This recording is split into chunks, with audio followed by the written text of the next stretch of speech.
What's happening, Browns fans? Happy Tuesday evening on this frosty February day. Special shout out to the OBR Streaming Network for hosting us, and fans and followers of the OBR.com and the OBR Streaming Network. Welcome. This is Joe and Pete and Joe, breaking down. It's the end of the season. We got the Super Bowl to talk about. We got a new special teams coordinator to talk about. The Browns coaching staff is taking shape. Monken's getting his guys. Pete Smith, happy Tuesday. How are you, sir? I am all right. The fact that the season is over is great because the offseason starts in 2 weeks. Amen to that. Any interesting thoughts from the Super Bowl? It's a defensive game, right? We've got some guys, obviously the young guns for New England really struggled. Drake May really struggled. Will Campbell struggled. Campbell's getting absolutely dragged right now. What were some of your takeaways from the game? Well, I was right. Let's start there. Look, I thought Seattle was way better, but the issue I thought that Seattle could have would be on the interior of the offensive line. And they did. The Patriots' 2 defensive tackles whooped them, but they missed a whole bunch of tackles, which did surprise me. Milton Williams in particular he did ultimately get a sack later in the game, but there were a number of tackles that were right there that they just couldn't get. So that stuff was largely unsurprising.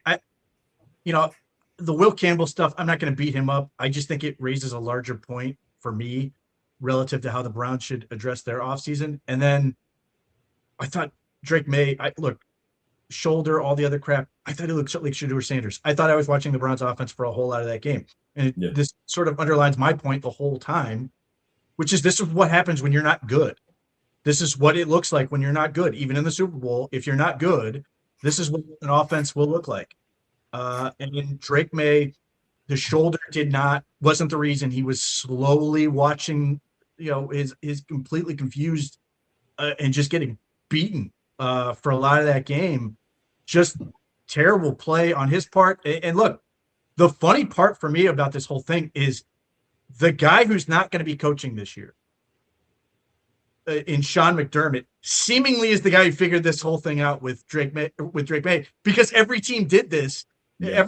Everybody did what the Bills did, and he was terrible. He struggled mightily all playoffs. Yeah, it was literally since that Bills game. And again, I'm not trying to rip him as a bad player or anything, but it was just weird how that was sort of the residual effect. So if you're trying to look at this and go, well, you don't really need a franchise quarterback to win the Super Bowl. Okay, you need a really, really, really, really good roster.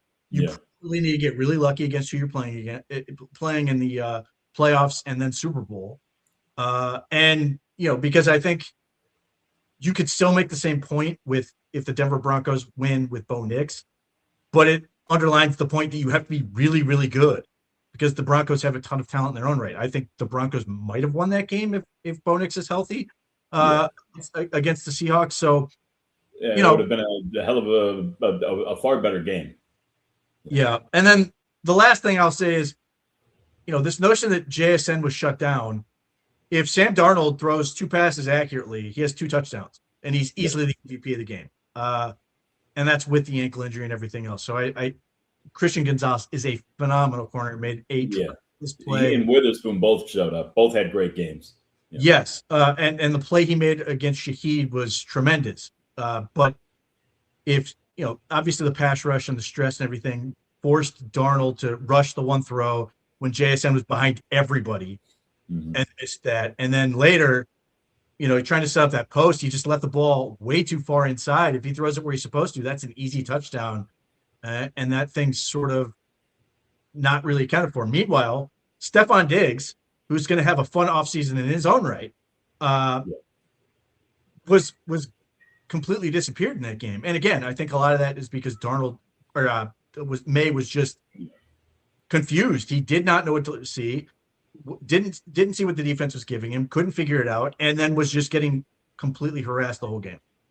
Yeah, and that's one thing. To your point, I think people are going to look at that and, like you said, well, Darnold was a scrap, not for Seattle, but at one point was a scrap heap free agent and all that stuff.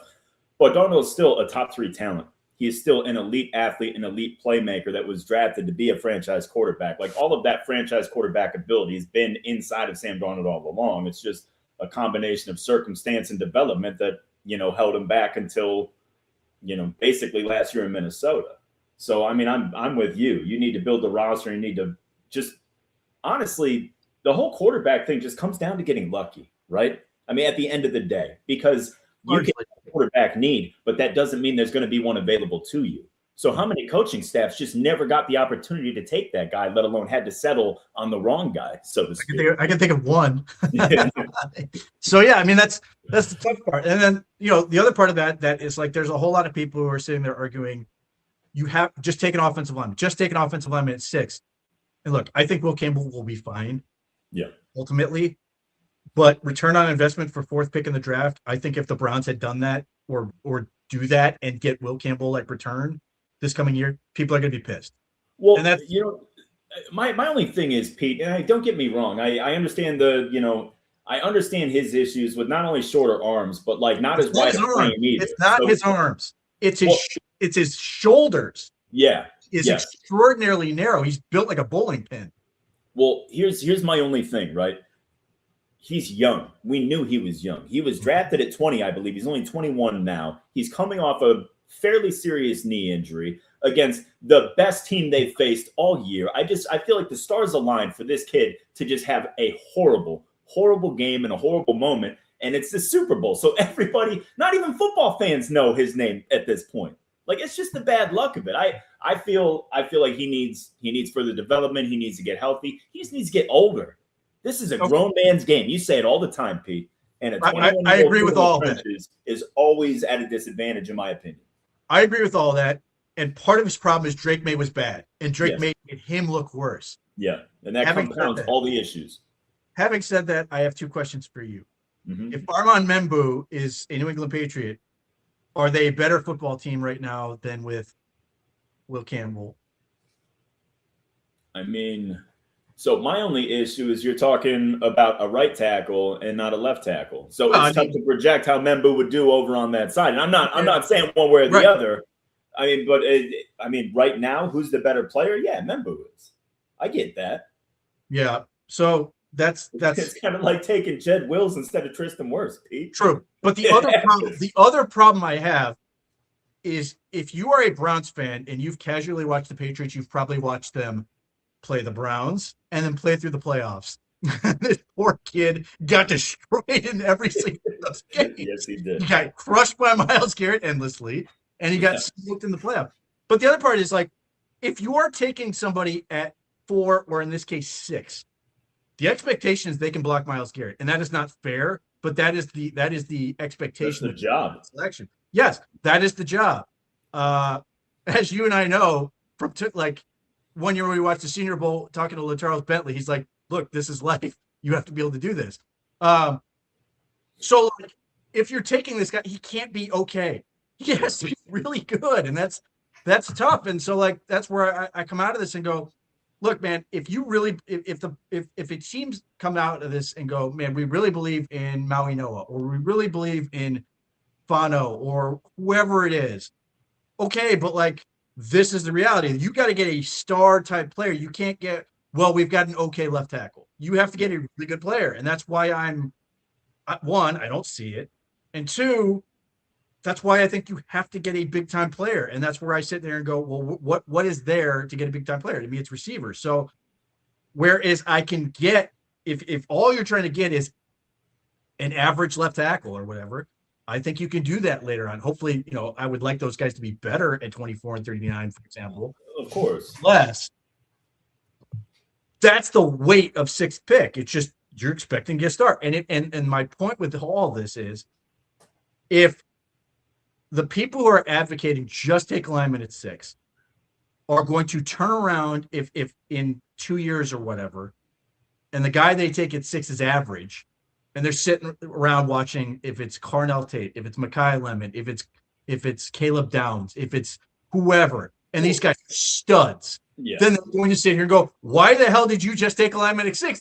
Even though I'm the one telling you to take alignment at 6. Like, this is the problem you get to, is like, you hate your own advice I'm telling you, you're going to hate your own advice in Well, advance. you're always going to have that revisionist history. True, if your but like- guy's average and the other guy's a stud. And I'll tell you this right now, Pete. It's not fair, and it's an unfair argument because linemen don't show up in the stat sheet. Okay, casual football fans don't notice good line play. So it's easy to watch a highlight and watch a receiver go off. I'm just saying, you know how expensive tackles are, right? They never get to free agency, and if they do, you're paying out of the ears. It's like a number one wide receiver. I could just as easily make an argument that Carnell Tate is not a top 10 number one, and neither is Mekhi Lemon.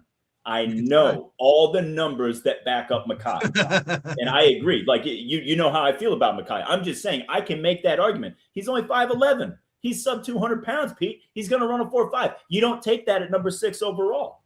I can make those arguments all day. Now, me personally, but you don't. I like Spencer Fano. I am a Mauanoa guy.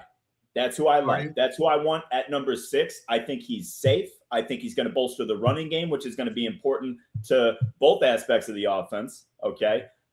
That's my guy. I would love a wide receiver. And I agree with you wholeheartedly that you need to take that guy almost have to at 6 because neither of these top 3 guys are going to fall to 24. Right. So I get that. And I would also say this. Look, you and I like Jerry Jeudy more than 99.9% of the rest of the fan base. Okay, that's just the reality of it. But I look at this entire receiving core, and like we talked about last week, I see a number 2 receiver, and I see a bunch of 3s, 4s, and 5s, right? I don't really need a mid-round wide receiver. I've got plenty of those guys. Absolutely. So give me a stud. Give me Carnell Tate. Give me Jordan Tyson even, Pete. I keep watching film on him, and damn it, the injuries piss me off. He's so good. He's phenomenal. He's phenomenal. He's going to break your heart. He's going to break your heart. I know. I'm with you. I like Mekhi Lemon. I'm good with that pick at 6. I'm good with Carnell Tate at 6. I'm good with Mauanoa at 6. Like, we're going to get a good player here. Well, rest assured, here's what's going to happen. If Jordan Tyson ends up in Baltimore or Pittsburgh, he will never get hurt, and it will be just like 2004, where David, what's his face, Kellen Winslow messes up his knee on a motorcycle. Meanwhile, Ben Roethlisberger bounces his unmasked face on a windshield. On a Mack truck. He went head up with a Mack truck with no helmet. And Winslow's done for the year. And Roethlisberger spits out a couple teeth and goes to practice.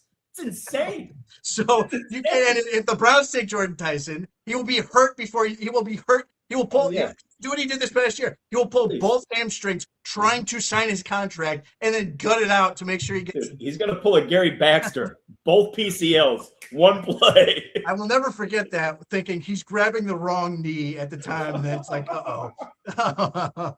Yeah, that's I agree with 100%. That's why I've said my whole thing is like, there are scenarios where there are guys I'm very intrigued by if you want to grab a guy at like 6 and then a guy at like round 7. I mean, there's at least one guy I like I've not seen on a single draft board that I would be interested in. But like, I would rather take like a guy at 6 and then come back next year and draft another one if like you still haven't gotten what you need. And really load up in that regard. But like, no, I want a guy who's going to set the table. I want Todd Monken to have all the weapons that he can, and I want him to realize whatever his vision is. And that's obviously that's the whole thing with this. What does he really want to do? I don't know the answer to that. I can sit here and tell him and be right that he should take Mekhi Lemon, but he may have some awesome dream where it's like, if I take Carnell Tate, I can do, A, B, and C. Like, great. It's the same thing with like Kevin Stefanski and all these people are super mad about him taking, Dylan Gabriel. It's like, 1, it's the 3rd round. Get over yourself. But 2, like, if that's who he really wants, I want him to get to figure this thing out. Like, we hired him for a reason, or he's here to do this. It didn't work. Whatever. Now he's in Atlanta. Well, we talked about it last year when it happened, Pete. Everybody went into that draft saying, just let Stefanski pick his guy. And as soon as he did, it's like... Well, that which underlines my point about just take lineman at 6. Then you do it, and then you're mad about it. And I'm telling you ahead of time, you're going to be mad about it. So, yeah, it's the same deal. So if Todd Monken's sitting there going, man, I need to have Carnell Tate, okay, fine. Like, I'm obviously my argument has never been Cornell Tate is a bad player. He's very, very good. I just have Mekhi Lemon a little bit higher than him. That's honestly, Pete, But your that's whole argument fine. about Mekhi Lemon is that he's a better football player. Yeah. It's that simple. He's a better, more productive, more efficient football player.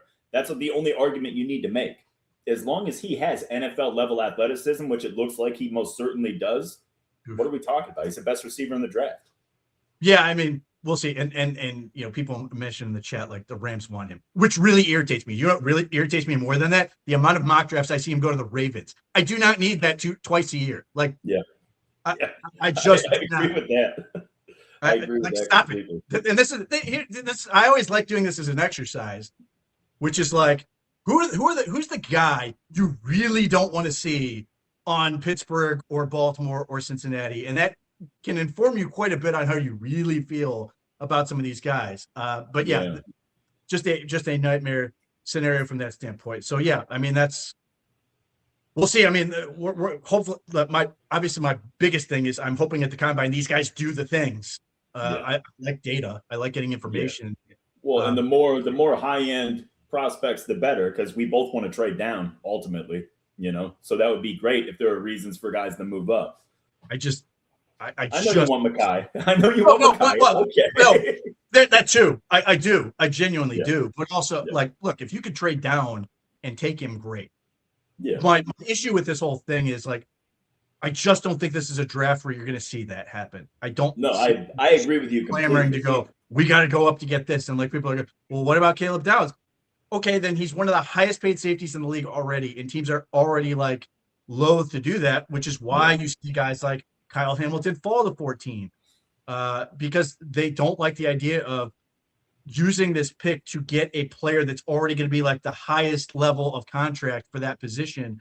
They want to use the pick to take guys that aren't, and that's sort of reflected. You're seeing that in mock drafts to a certain extent. I mean, I know there are people who are like saying, Downs to 5 to the Giants and some of that stuff. And maybe it happens. And they're obviously going with the John Harbaugh connection with Kyle Hamilton. But like I've also seen them where it's like they're throwing every lineman, both offense and defense, in the top 8. So, and that's, I don't know that that's realistic. I don't think it is, but it's more representative of how those things tend to go. Yeah. Well, I mean, that's the one thing that kind of like favors the Browns. Like I want to say, Daniel Jeremiah, might be Dane Brugler's top 30, has like 6 receivers in it. Like there's a lot of talent in the first 2 rounds for what we need. It lines up pretty nicely, I mean, receiver? For receiver? Well, I mean, not necessarily. You know how I feel about receiver. If we're not going with one of the that's what I mean. guys, that's what I mean. Like he's got like 17 receivers in his top 100. I don't care because I want the number 1, and that's my whole issue. I don't want to I do not want to nickel and dime this, and I get it's a little bit insulting to say that about second round picks because those are still premium positions, but but projecting realistically, you have to say how many guys you sit here and go, this guy projects to be a number 1 receiver, not like we really like what this guy can do. And if everything falls into place and if he does this, that, and the other thing, then he can be a number 1 receiver. I don't want to get into that trap because 1, it hasn't really worked. And 2, I don't want to mess around with it. I'd rather do that with a position group where I need 5 guys and more realistically, 8 to try to get them up to snuff. And that's going to take a lot of swings, a lot of effort. You can get 2 contract guys on the offensive line at the top of the second round, especially if you're picking 39th or in this case, 24 and 39. I think you can do that. So I know there are a lot of people, which is interesting because so many people were saying this was going to be a bad receiver class, which is never going to be a thing ever again. Yeah. But it does not exist. But here we are, and 17 in the top 100 players for him are wide receivers. The supply is always there. It's just a question of can you find the right ones, and it's way more difficult than people think it is.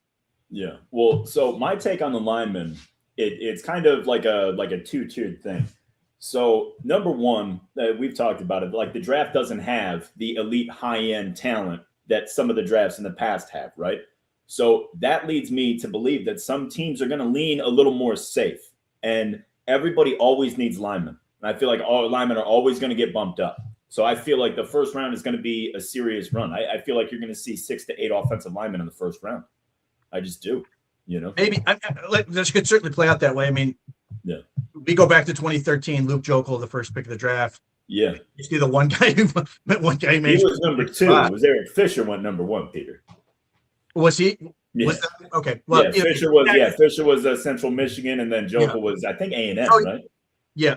So, like, those two go at the top of the draft in one of the worst draft classes ever. So, it could be a reality. I think it's actually – I'm not going to say it can't happen. I think wide receivers are going to get pushed up in the first round. I think pass rushers are going to be pushed up in the first round. And the one I'm sort of curious about is going to be DBs. Because that could be really weird, because you have, on one hand, you have a couple guys like the Tennessee guys, which are all over the map, because one didn't play this year, and the others sort of, there's some people who love him and some people who just don't. That's McCoy and Hood, right? Yeah. And then you got like Delane from LSU, which I've seen go as high as 5. Right. And that threw me off. I think he's a good player. Top 5, right? Didn't that seem like a stretch? But that's the thing. It's like, it's a premium position, and what did we just watch in the Super Bowl? Gonzalez and Devin Spood were arguably the 2 most impactful players in that game. Yeah. So, and some of that is a reaction to that, and just going, well, look, and a particular team needing corner help and all that stuff. But like, it's just what we sort of get is always there's an element of content to it. There's an element of thought exercise, which I'm totally fine with, and there's an element of reacting to what we just saw, which is always which is what we obviously saw this for years and years and years with quarterbacks, Mike Vick. Then everybody changed entirely how they drafted quarterbacks, and people made some really weird choices. But we've seen this at various positions, and the constant evolution of the game causing people to sort of react. I think one of those concepts that's going to be interesting to sort of watch is going to be how defensive tackles are viewed. Yeah. So all of a sudden you're seeing all these people talk about, you have to treat them like a premium position. And meanwhile, the Browns are like, yeah, that's why we did what we did. Yeah. And the amorphous slot /F position that is sort of, people are sort of figuring out in real time, is just a very wide ranging group of players. You aren't getting as many tiny slot guys anymore, like the Patriots used to roll out. Yeah. But you're getting a combination of big but shifty wide receivers that are like Puka Nacua and Amon-Ra St. Brown. And again, Jason's not really that, but he certainly condenses down quite a bit. Yeah. But in that same category of guys is Sam Laporta, Harold Fannin, all those, 220 to 240 pound, not inline tight ends, which are matchup problems. And that's a very wide ranging group. And like, you have people are saying like, well, the Browns should go out and get Sadiq now, which no, they shouldn't, because it's very redundant and problematic. But like, you can, that's why I like Lemon, is because you can do different things with those 2 positions and cause teams real problems. Obviously the Lions have done that really, really well. But like, the way teams sort of process this could be really interesting. And that gets you to 2 players in this draft. One of them is obviously, well, more than 2. One of them is Mekhi Lemon, obviously. Because I see mock drafts that have him in the 20s, which I think is ludicrous. Yeah. Again, I would happily take him at 6. But other guys are in there. Kenyon Sadiq is obviously in that category. And then Omar Cooper from Indiana is also in that category. Yeah. Tackle breakers, that type of guy you deploy in the slot, and like obviously that position's being treated like a starter and a focal point of the offense. So like, I like Mike Brenner saying he thinks for him, Omar Cooper's a top 20 player. I don't agree, but I get where he's coming from in terms of valuation of that position, because you can talk yourself into, based on what Omar Cooper does, that he can fit right into that mold and be a really, really, really good player. And where is it worthwhile to take that? You can make a case for that. So there is this whole sort of glob of these guys who are very, very wide range of players that can all play this sort of position and do varying aspects of it. Yeah, I think tight end is going to be such an interesting position this offseason. Obviously, it's a easy segue into the David Njoku news today with him thanking Cleveland and basically saying that he's going to move on this offseason, find a new team, this, that, and the other. I'm a big Njoku guy. Love him. Honestly, he's one of the better tight ends in Cleveland Browns history. I think he's fantastic. After the rough start with Stefanski coming in the trade request, everything like that, just a great addition to the city and the team. I'm a big fan of the kid. What's your take? Yeah, I mean, he's one of the reasons I hate John Dorsey forever. Yeah. Because John Dorsey basically had every intention of getting rid of him.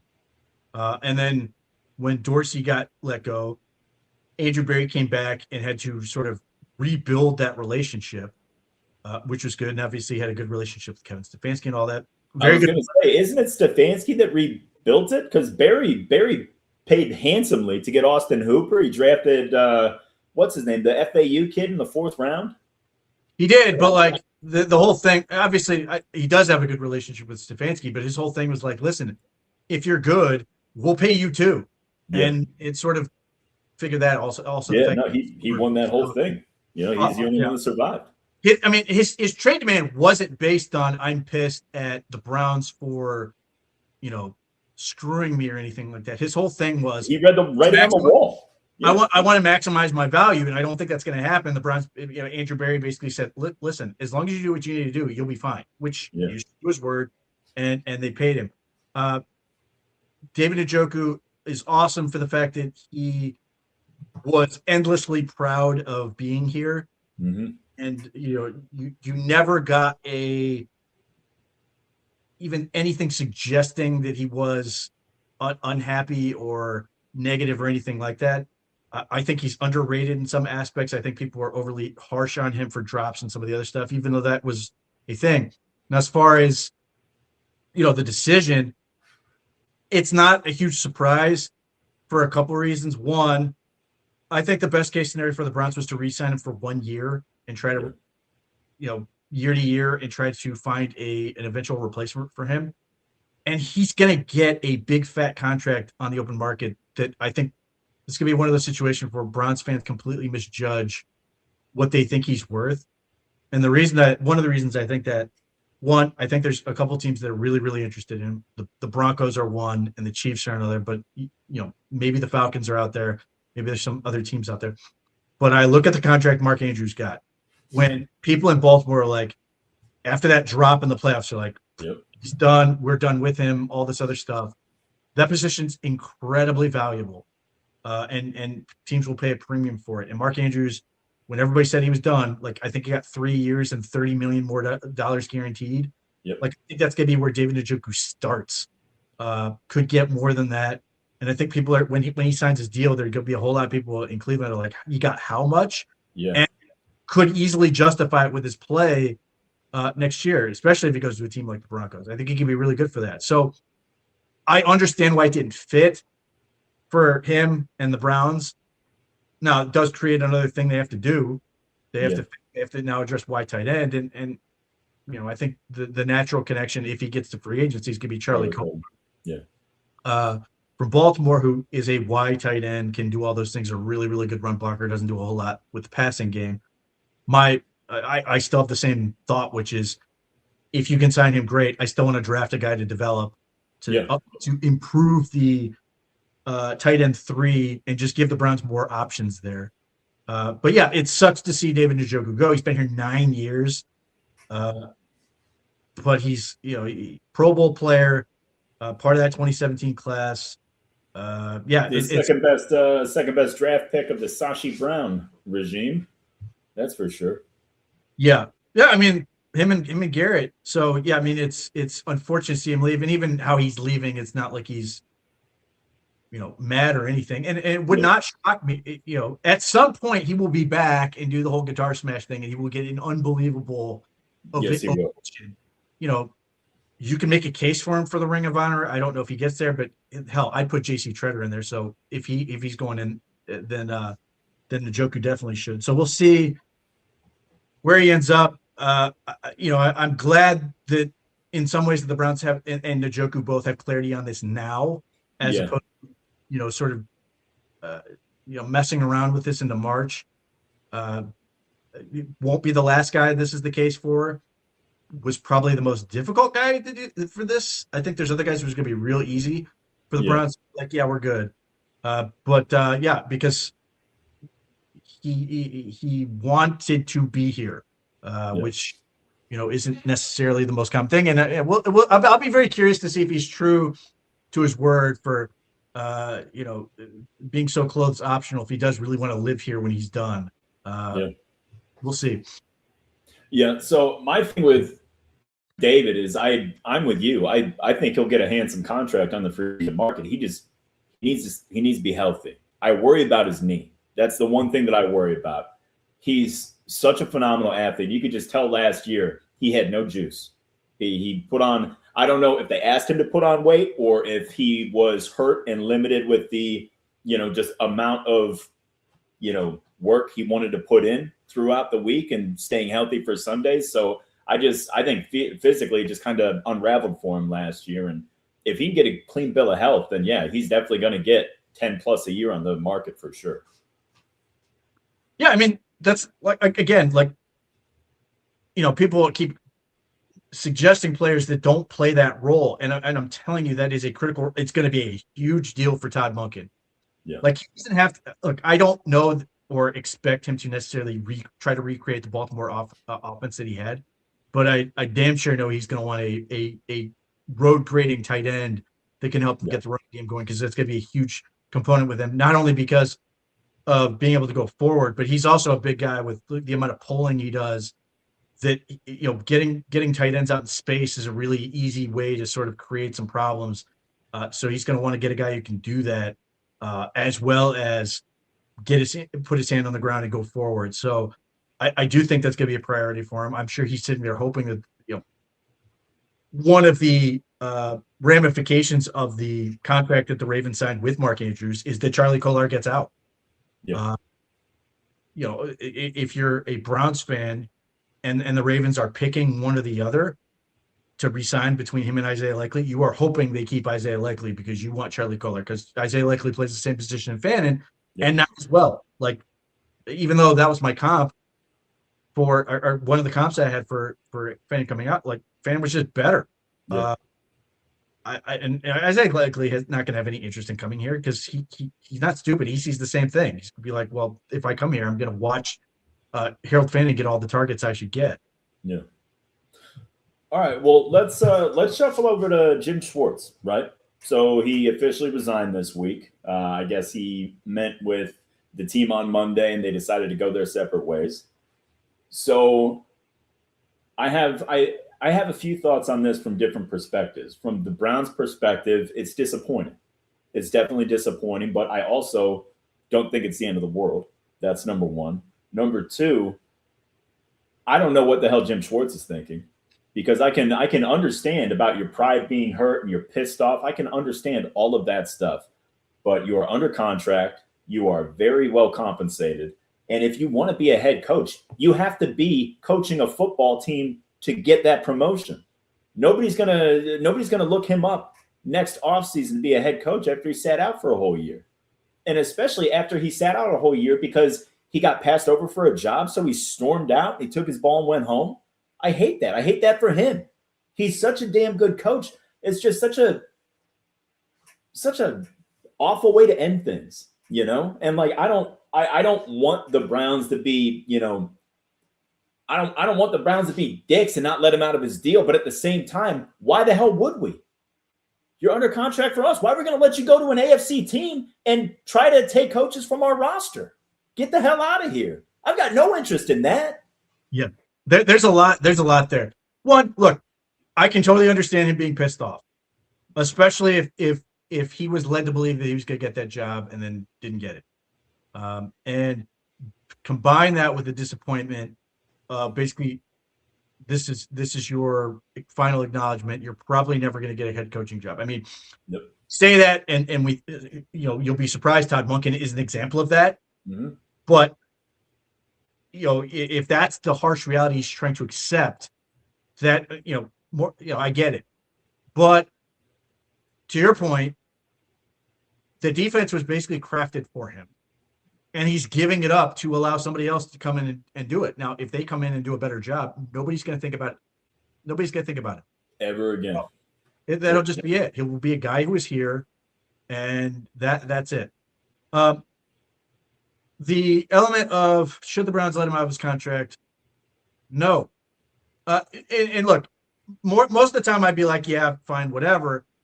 But like all these people were like talking about, well, the Raiders would hire him or whatever.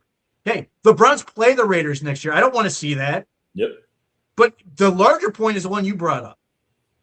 He has the capacity then to try to, if you let him out of this contract, he can then go, hey, guys, want to come with me? And clearly, Jimmy Haslam at his press conference, like, already was like hesitant to allow that to be a thought process. Yep. He initially was like, we're going to keep all these guys. And then he sort of was a follow-up question was like, so those guys aren't leaving? He's like, well, I hope not. I hope not. Yeah. He's already sort of set the table for that. So he wants to make sure that if like they promote from within, if Efren Bandit gets that job, that he has those guys there and he doesn't have to hire a whole new staff. Or if the Browns bring somebody else to run that defense, the option is there to then keep some of those guys if they want to do it. So like the Browns would be hurting themselves immensely by saying, hey, GM, not only are we going to let you out of your contract, but we've now given the precedent that we'll just let anybody out of the contract, take whoever you want.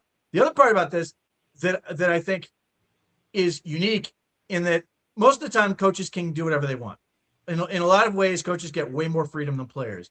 But this time last year, the thought of letting Myles Garrett walk was unthinkable. And I'm guessing that Jim Schwartz wasn't being like, yeah, go ahead and trade him. So to then say, we're just going to let you go after you wouldn't do that for the player, I think there's a little bit of a message being sent that like we're trying to be reasonable here to everybody. Like you can't just get up and quit. Myles Garrett can't leave just because he wants to, and neither can you. So is there an element you can say this is a bad look? Maybe, but this is a really competitive league. And the counterpoint I would mention is the Saints didn't let Sean Payton out of his deal. And the Steelers certainly didn't let Mike Tomlin out of his deal. Why? Because they're all competing. Like there's, why are we doing another team a favor? Like I get the idea of trying to do right by Schwartz specifically, but I don't need to help out the Raiders. Yeah. If that's the example. A team the Browns would play next year in the same way that like the Steelers weren't going to like, not that I wanted this or advocated this, but they weren't going to allow for the possibility that Mike Tomlin was going to walk right over to the Cleveland Browns and be the head coach. Yeah. Because why would they? So, like they have leverage, they're going to use it in the same way that like when everybody has leverage, they have the ability to use it. So like, I haven't seen a whole lot of this other than general Browns, stereotypical dysfunction that people think is there. And some of it is warranted in this case, based on the owner's handling of the situation. But nevertheless, I'm not heartbroken for Jim Schwartz over trying to take his ball and go home. Like, get over it. And he'll get out there next year and he'll go somewhere and he'll be fine. Yeah. So I'm not, but I certainly don't want to sit here and go, yeah, by all means, go help somebody else out. Like exactly. And as soon as somebody leaves your building, Pete, they're immediately trying to beat you. That's the league. That's the job. So it's like I don't understand, the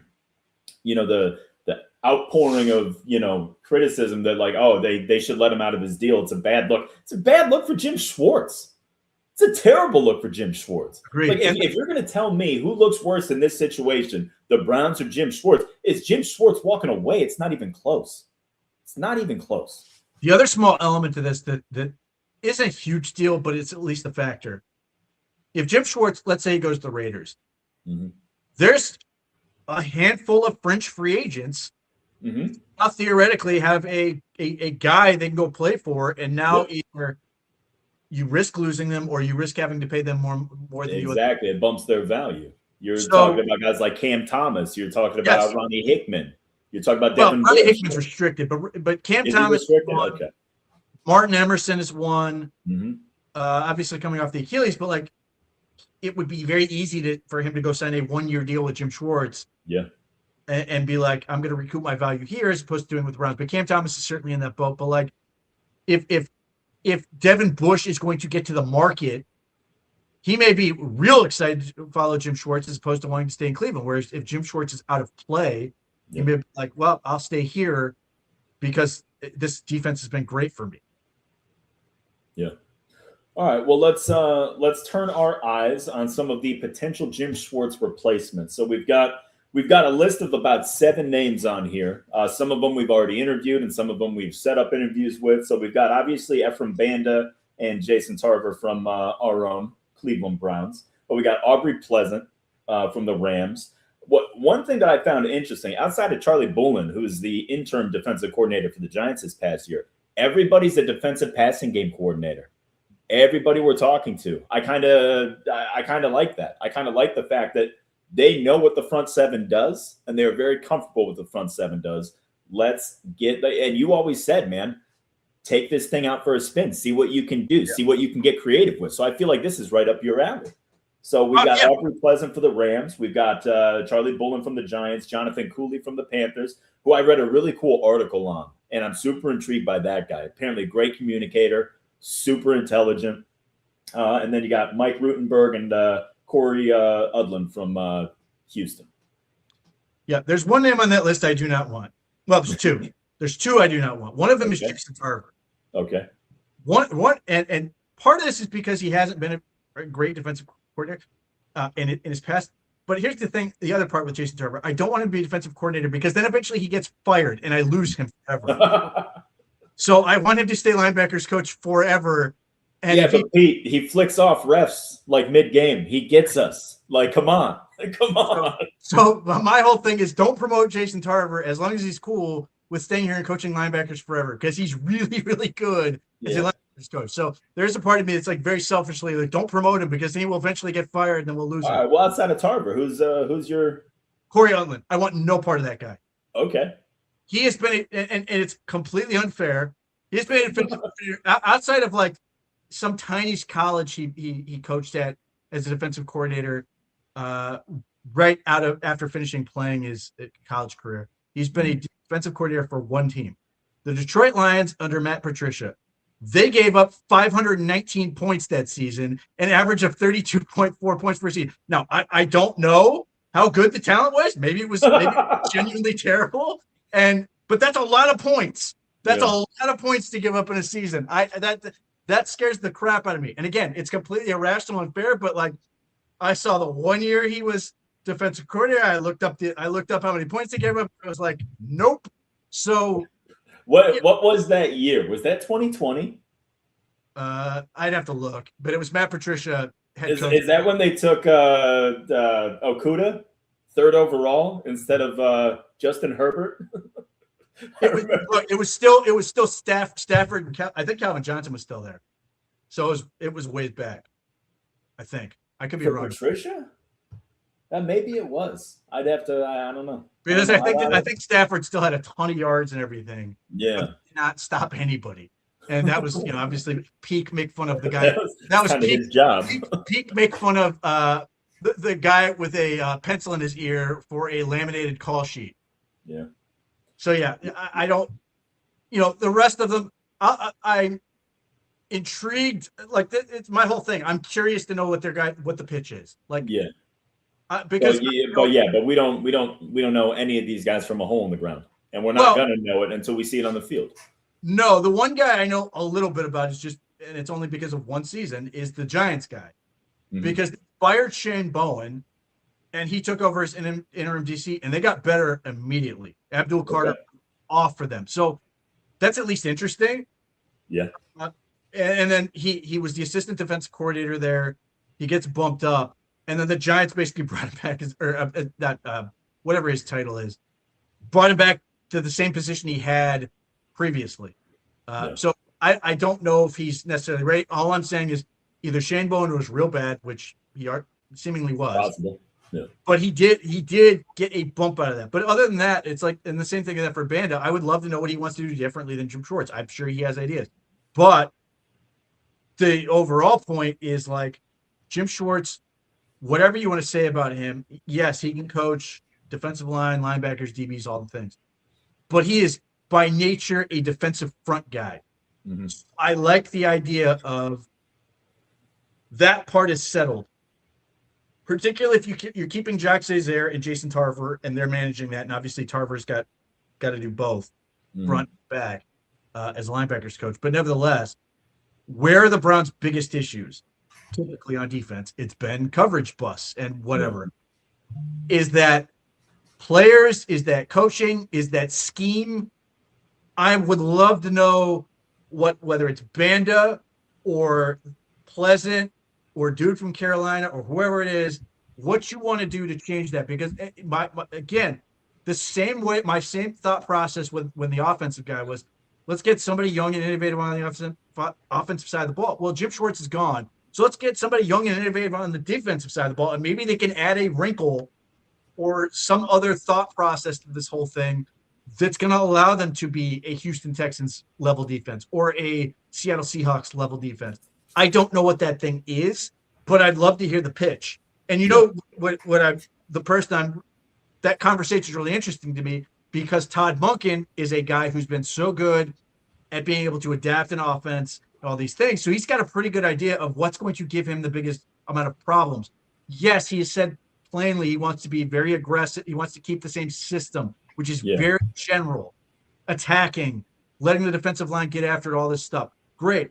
But that doesn't mean that you can't change some of the stuff in terms of how you play coverages or what coverages, different, focuses and emphasis.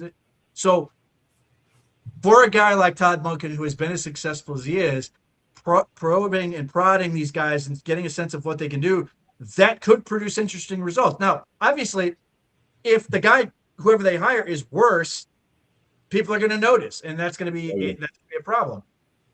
That's the other thing that it's sort of interesting in a way in this, because of the timing of this whole thing. There's a world where, obviously we can say this about Monken too, but there's a world where we're doing this again in 12 months. Oh yeah, 200%. That we're gonna move on. We didn't get what we wanted. We're gonna move on, and we're gonna really open this thing up and go, wow, here's a real good opportunity.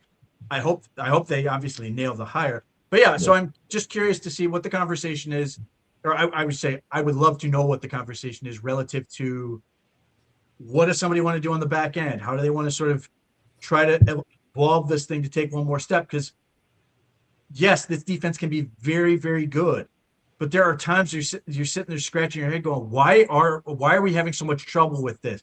The way they came out against the Tennessee Titans, you're going like, what the hell is this?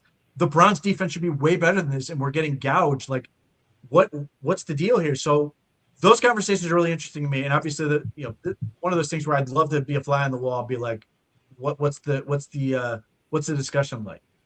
Yeah, no, agreed completely. And the one nice thing about this, I mean, obviously, when we were looking at bringing in a head coach and an offensive guy, it's a bare cupboard. Like we have almost nothing on the shelf, so it's like it's not even like how would you cook dinner tonight? It's like, okay, what kind of groceries would you need us to buy, and then how could you cook this meal? Now it's look at this. This is a top 5 defense. What would you do with it? How would you elevate it? How would you make it better? I mean, it's a hell of a lot better sales pitch than page 1 rewrite. Well, not only that, but in some ways, you're giving them a very clear direction to work from. Yeah, which can be helpful, but also might give them ideas on where they then take it. So you're saying coming in and going, I've got man corners, I've got this attacking scheme to sort of guide me on what I'm going to do. How would I then play with that in a way that's going to make them potentially better? Or what can I what's the extra ingredient I can bring to this thing? So yeah, it's a really fun conversation. Obviously the big question then is going to be like, are the Browns sort of restricting themselves by saying we don't really want to lose any of these assistants? Yeah. If that's really how they feel. Yeah, because they could just be saying that, because as they said, they said they're going to do everything to keep Jim Schwartz and this, that, or the other. Their messaging is always important. If they hire Ephraim Banda, presumably they're going to keep the guys they've got, I would think. if they bring in defensive coordinator X, is it simply to be over the top of these guys, or are we going to have some of these guys churned out? Just from my perspective, I would hate to lose Jason Tarver, obviously, and I would hate to lose Jacques Césaire, certainly, and I would hate to lose Efren Banda. Yeah. So we'll see what that looks like. And the other risk with this whole thing is obviously Todd Monken is shouldering the load on offense. But you've got what is going to be an offensive coordinator who's never been an offensive coordinator before. I get he's been sort of the right-hand man in all this, but you're getting what amounts to a lot of people on the outside as being sort of an unproven commodity on that side of the ball. Yeah. You had a safety blanket in some ways in Jim Schwartz. Are you then going to be okay saying, I now am going to have this inexperienced guy on the offensive side of the ball and bring in somebody else who's never been a defensive coordinator or has barely any experience on defensive coordinator on the other side of the ball? Because if you had Jim Schwartz, Jim Schwartz is a very stubborn prick in that he's essentially the head coach of the defense, which frees you up to focus on offense, but it also is he doesn't really doesn't want to hear a lot from you on that side. Maybe he's more receptive than I'm making it sound, but like he's very clear in what he wants. The flip side of that is Todd Monken may have to do a little bit more babysitting, so to speak, or overseeing the defensive side of the ball with the direction he's going. So that's at least one more sort of caveat to this whole thing. Yeah. It's going to be interesting to see just how, Andrew Berry's already come out and acknowledged the fact that there's going to be serious turnover on the offensive side of the ball. I find what they do defensively this offseason to be fascinating. How do they supplement it? Like, where do they look to do it? How did they do it? What's going on with JOK? And in turn, whatever goes on with JOK is going to, dictate just how much pressure you put on yourselves to meet Devin Bush's asking number and keep him in-house. There's a lot of things going on. I am happy to see that Ronnie Hickman's restricted. Spot Track doesn't have him even listed, so I wasn't sure if he was a free agent or not. You used on the wrong website. But yeah, he is restricted. So theoretically, if they bring him back, which I assume they will, they'll have 10 of 11 starters back on that side of the ball, Devin Bush being the one wild card. So we'll see how they opt to handle that. Linebacker is not that difficult to do. Like people make this so big deal. Tell me about the linebackers who played in the Super Bowl. Tell me about it. You don't care. They don't. You gotta tell me. Try to tell me. Christian Pulisic or Ernest Jones. Good players, because you can't say this. We just saw Carson Schlesinger have the year that he had. He's phenomenal. Yeah, he's phenomenal. That's my point. Is like you've got that guy. You've got it. So I just. You're right. Look, don't get me wrong. I'd be happy to keep Devin Bush. Don't get me wrong. You go and just look at his numbers. His season was wildly understated. Now, some of that was blind luck in the form of tip passes that went. Yeah. But he scored them both. Yeah. But nevertheless, he was a magnet this year. He was. You just look at his numbers over the season. You're like, wow, he had a really, really strong season. When you think about it, it's taken like a full 2 years for him to get over that knee injury. It was a rough knee injury, man. I don't think he has, but I think he's just sort of evolved to figure out how to use it. Yeah. I don't think he's ever going to be that guy in terms of change of direction.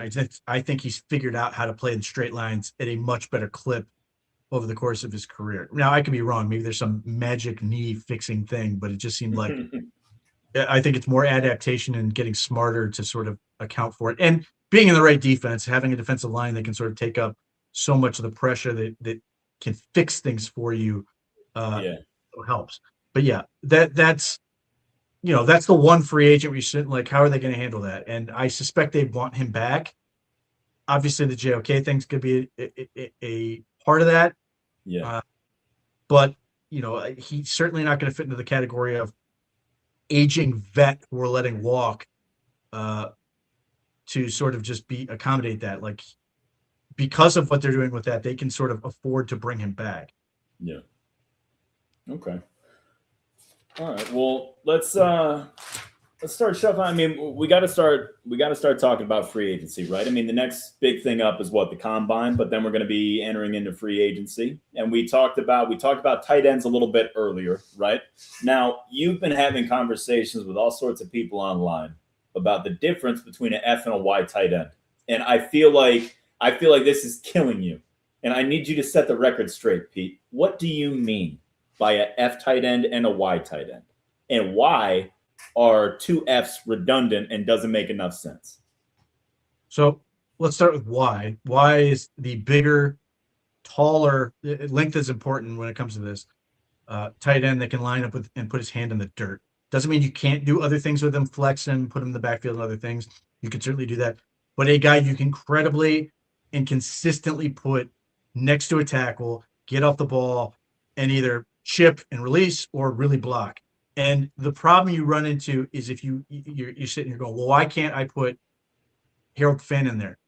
Well, because he's going to run into a guy with like Alex Wright, who's playing base end, who's folds them like a chair, who's 6'3", who's got 34-inch arms and is 275 pounds, and he's just going to get destroyed. Like, it's going to look like the little kid swinging his arms with the big kid holding him by the head type thing. Like, it's just, you don't have the base to hold up. You don't have the ability to, you can try to create angles as much as you want, but like when they can just tee off on you, it really screws what you're doing. If you're trying to pull, if you're trying to do these other things, because that guy can reset that guy into the backfield and just screw everything up. So what more realistically happens is a guy like Harold Finn, when he's in line, it's usually next to another guy, next to the Y, creating sort of an extension of the line of scrimmage as opposed to just being in line full time. Now, there are times when he does that, but realistically, that's what we're talking about. So, like, you know, the big Ys, like Njoku got up to be like 250 pounds. He had big frame, long arms, all those things, so he could do that. F, that is the smaller, lighter, more athletic guy you want to put in space. You're rarely going to put him on the line of scrimmage. If you want him to block, you can do a couple different things. You can play him as a wing and have him just release and do that. A lot of teams like to pull from that position. Certainly the Browns have done that, or have him attack outside or whatever. But a lot of teams will flex these guys or put them in a bastard split. So now they're standing up on the line of scrimmage, and then their immediate reaction is like, they can immediately crash downhill and chip like an end. Like, for whatever reason, like, it's for coaches. When the Browns play the Patriots have been really good at having somebody like chip Myles Garrett and cause him problems by attacking him from the outside in doing that. But didn't work that good. Well, it did the Mac Jones year. Like, he just destroyed them. Well, speaking of the Patriots, I wanted to say, just to jump on the point that you're trying to make, guys, if you want an example, if you want to know what Pete is talking about, look at the Patriots. Rob Gronkowski and Aaron Hernandez. That is your Y and your F. Perfect setup right there. Well, I mean, the Ravens have Mark Andrews as the and Y, Isaiah Likely. Yeah. And Isaiah Likely is the F. So, which is a really valuable weapon to have, because you can do so many things with them in terms of like different elements to the offense, and they could be a mismatch problem. But the problem is, if you have too many of them, one, somebody has to be on the line of scrimmage. So you're always going to have them flexed or a bastard split. You're rarely going to have them in line because of the problems it creates for you. Or you're sort of giving away the play in that if you're putting them in line, you're probably going the other direction. But like, if you have two of these guys, your team is just slow. Mm-hmm. Like, they can be as freaky as you want, but ultimately they're not running that fast. So like, you sort of limit what you can do in that position. So you end up having to run a lot of bunch, or you shrink the field. Yeah. I mean, like, you can try to mess around with it, but you end up in these weird setups where, like, if you put your receivers out wide and these guys in like wings or whatever, it's just a very weird dynamic. It has very little utility overall. So you end up in this world where, like, I think it just handcuffs you in a certain way. Like, it gives you some interesting options on how you want to pass, but I think it's really challenging in terms of how you want to run. And having that, you like, theoretically, you can put two Fs on the field as long as you also have a Y. No. And that gives you a lot of interesting options if you want to play like jumbo package football and try to create problems that way. But like, if teams can comfortably get a nickel and dime and be able to match up, you're screwed. Yeah. There's just not a whole lot of places you can go. So if you like, Kevin Stefanski is pretty good at this in my view, that accordion effect, being able to play small and play big as you wanted to sort of cause problems on the defense and try to find the personnel package that gave them the most problems or the best matchups for you. So that's why one, I don't want a whole bunch of Fs. I think the Ravens had the right setup. They had two good Ys in Mark Andrews and Charlie Kolar, and then they had an F in Isaiah Likely, which gave you this sort of extra wrinkle. Yeah, to kind of move around and create matchups with. But if you want to get like that element of it, my suggestion is don't get Kenyon Sadiq or a guy like that. Get a slot receiver that gives you an element like that, which is hopefully a little bit more speed or quickness, whatever it is, that can also be a realistic blocker or at least credible, so that it gives you options so you can attack down the seams of the field. Because if you're just sending two Fs down the field, not really that difficult for the safeties to sort of pick them up. They aren't threatened to like have to be back. They can just sort of sit at 10 yards and catch these guys. So I get why, but like there's an attraction to it. You're like, oh man, I want all these matchup problems. But at the end of the day, you sort of put yourself in a situation where your offense is not really able to do as much as you want. You want to create as many problems or theoretical issues as possible. And I'm loath to give credit to Mike Lombardi, but he's right on one thing that he sort of talked about over the course of his career, which is like, you want your weaponry to be a lot of different body types because you want the defense to have different answers for them. And if you have a bunch of the same guys or similar types, it like doesn't really change the math for the defense. Now, if they're just so good that they create problems on their own anyway, it doesn't really matter. But if you're not, or the defense is good enough, then you want like, theoretically a big body receiver that gives a small corner problems. Like you would love to have a DK Metcalf. You also want a really good slot receiver. You want that space tight end. You want a real Y. You want a Speedy Z or whatever it is. Like those different body types. In the same way that you theoretically could be like, yeah, I want to get Quinshon Judkins, and then I want another guy just like Quinshon Judkins because Quinshon Judkins is good. And you can work that way. But there is something to be said. And you can look at the Pittsburgh Steelers, for example. When the Browns play the Pittsburgh Steelers, the big back has never been the problem for them. Like they do a pretty good job with dealing with the bigger guy. But they bring in Jaylen Warren and the Browns get absolutely carved up. So you want to have the ability to have the arsenal of this matchup or this particular player gives them problems. And as tempting as it is to be able to like, we just want to double up and get as many of these as we can. That's where you sit there and go, well, I really want guys to do different things because I want to be able to cause different problems. Dylan Sampson, like he's one of the guys I'm most excited to see what happens with Todd Monken, because I think he's more durable than Keaton Mitchell, and he did a whole lot of fun things with Keaton Mitchell, and I'm curious if that can go. I think Dylan Sampson is one of the guys that I'm most intrigued just to see him in space. See him in a functioning offense. See him get actual opportunities to make plays, because it was so few and far between last year, but he still managed to flash, managed to show the explosiveness, the moves, the athleticism that he's got. He's a slasher, man. He's a lot of fun to watch.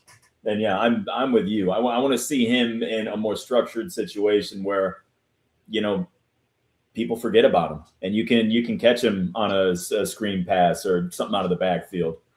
Line him out wide because so you do that. Like you can motion these guys and change the formation and suddenly cause a problem. That's the other advantage of having a whole bunch of different body types is when you shift the defense, and if the defense is so geared to try to match them up specifically, that can throw a lot of variables that cause them all kinds of issues and confusion.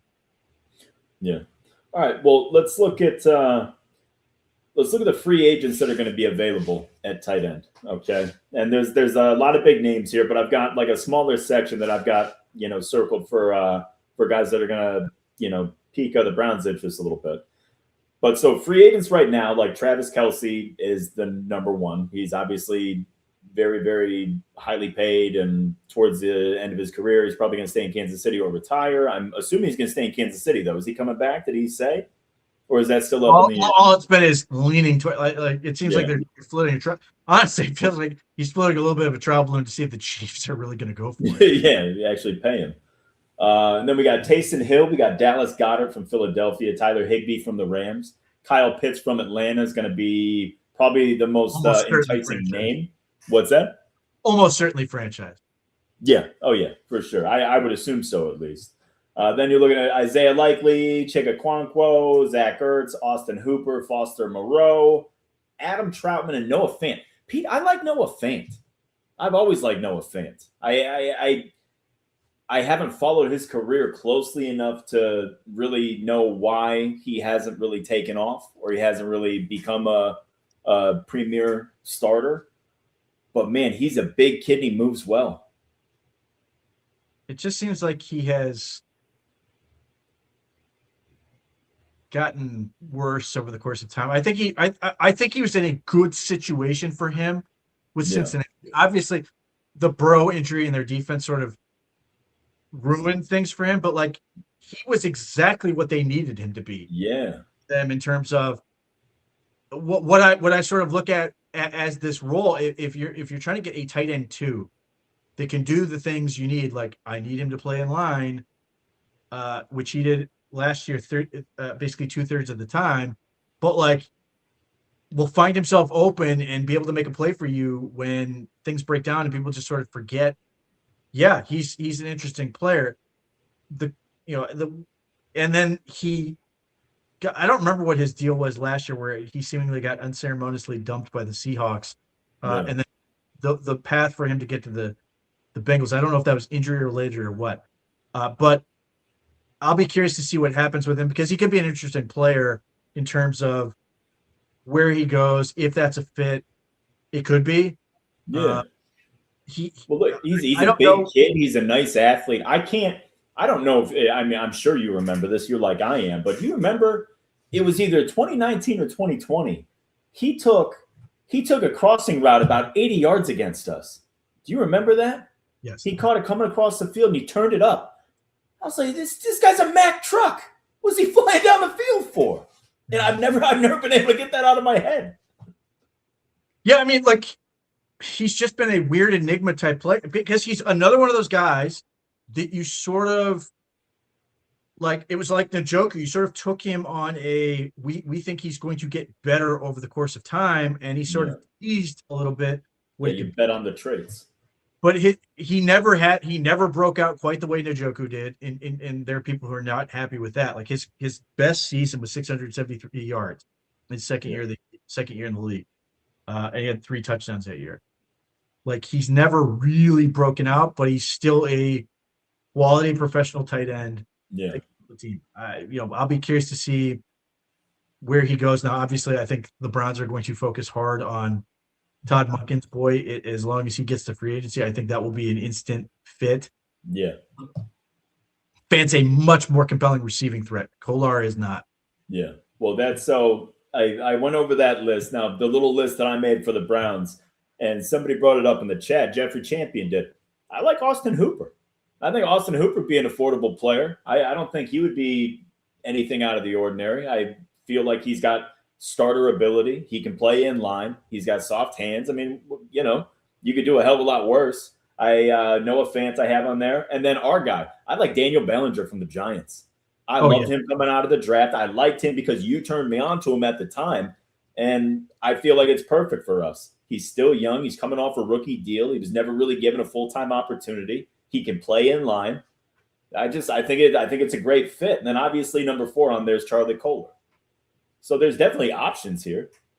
Well, the question I have with Bellinger is, what is he at this point? Because he should be a primary inline threat, and he was his first 2 years, and then he's been less and less of one. But yeah, he's 6'5", 253.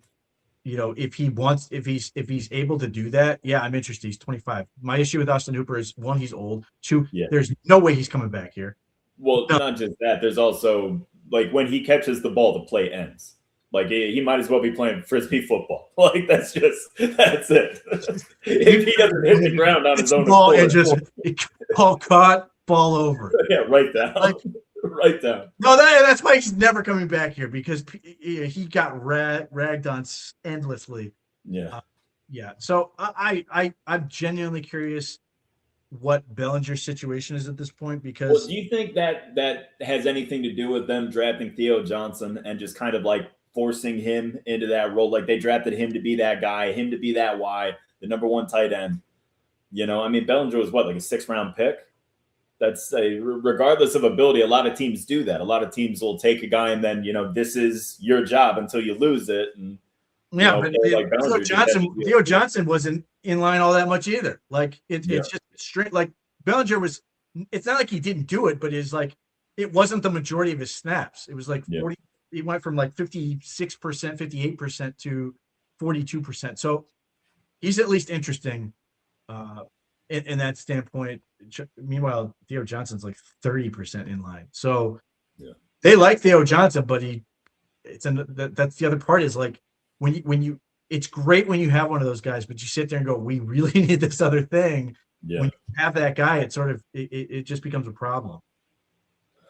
I hear that. So let me ask you something, Pete. Do you think,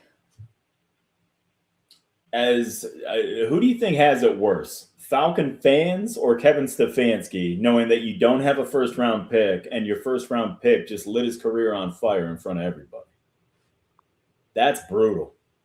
That is absolutely brutal, because there's no wiggle room there. You're looking at jail time. Like, he's done for at least a year, at least. Well, look, I would typically agree with you. I've seen some incredibly weird stuff not end up in jail time for some of these guys. So I'll wait to see. But if you're at Kevin Stefanski, you're like, come on, man, I just got here. Like, you walked. Dude, first, but did you see like the details on it? I saw the video of him getting arrested. Because the problem with him is, like, they have one video which doesn't look good. Not that that's the incriminating part, but if they find more, that's bad. Yeah. But it was in public. It's not like it's not as if it's not a situation. I don't think, like, she could decide not to press charges, but like, he did it in broad daylight. Well, but didn't he hit a cop too? Didn't he drive into a cop? I don't know if he actually drove into one. I know that, like, so from what I understand, he drove into a cop and then tried driving away and then resisted arrest after he crashed. Like, he did all in front of the place that, like, and it's on video. And that's always been the NFL's thing. We will let you get off real easy, but so help me, if there's video, you're done. We're gonna bury you 100%. And the video looks bad. The video does look bad. I think if you're Kevin Stefanski, you're sitting there going, why the hell did you guys draft him? Yep. I will never forget. One, there were a lot of things that were, like, bad, but I was like, the kid's just dysfunctional. And I watched the combine. The dude forgot his shirt at the combine. I was just like, that's it. I'm done. If he can't remember his shirt, it's time to go. That's not even the idiot test at the combine. It's the drug test. That's the dummy test. Like, that was like when they're like, he forgot his shirt. I was like, nope, done. Off the board. But just like, you're sitting there going, I don't have a pick, and you took this guy knowing the risk. Like, it's just crazy, because he obviously had a productive season. There's a whole bunch of Falcons fans who were pissed. Yeah. What you just said.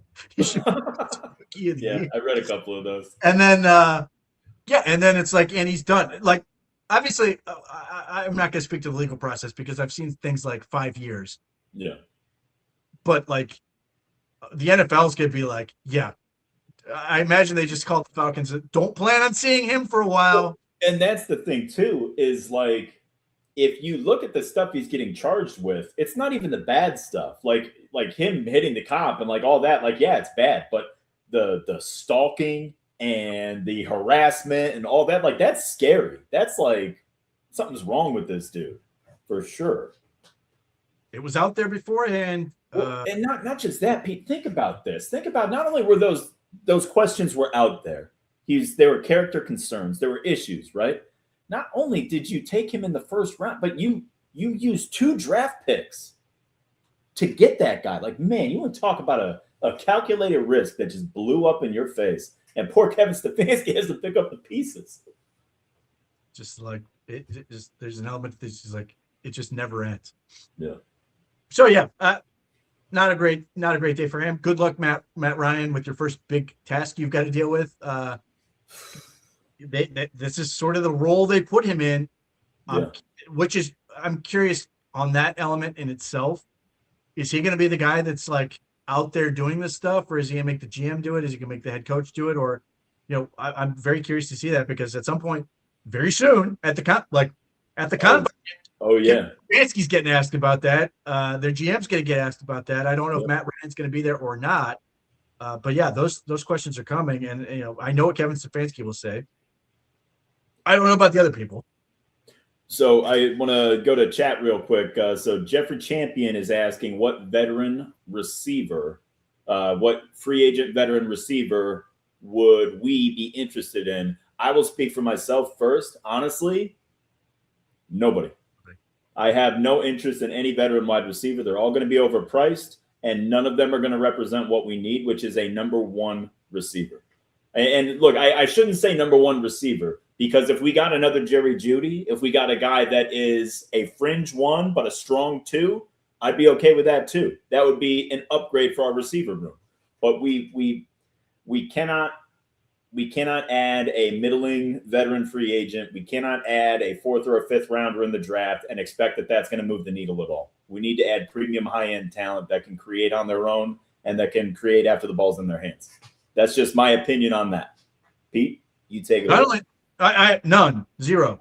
There is no guy out there where I'm sitting there going, like, Brown's got to send him. It's either going to be a trade or draft. And I'm opting for draft in that case. I want to use my free agent dollars on the offensive line and now tight end. I have no interest in, the guys you're going to throw out there are going to be old.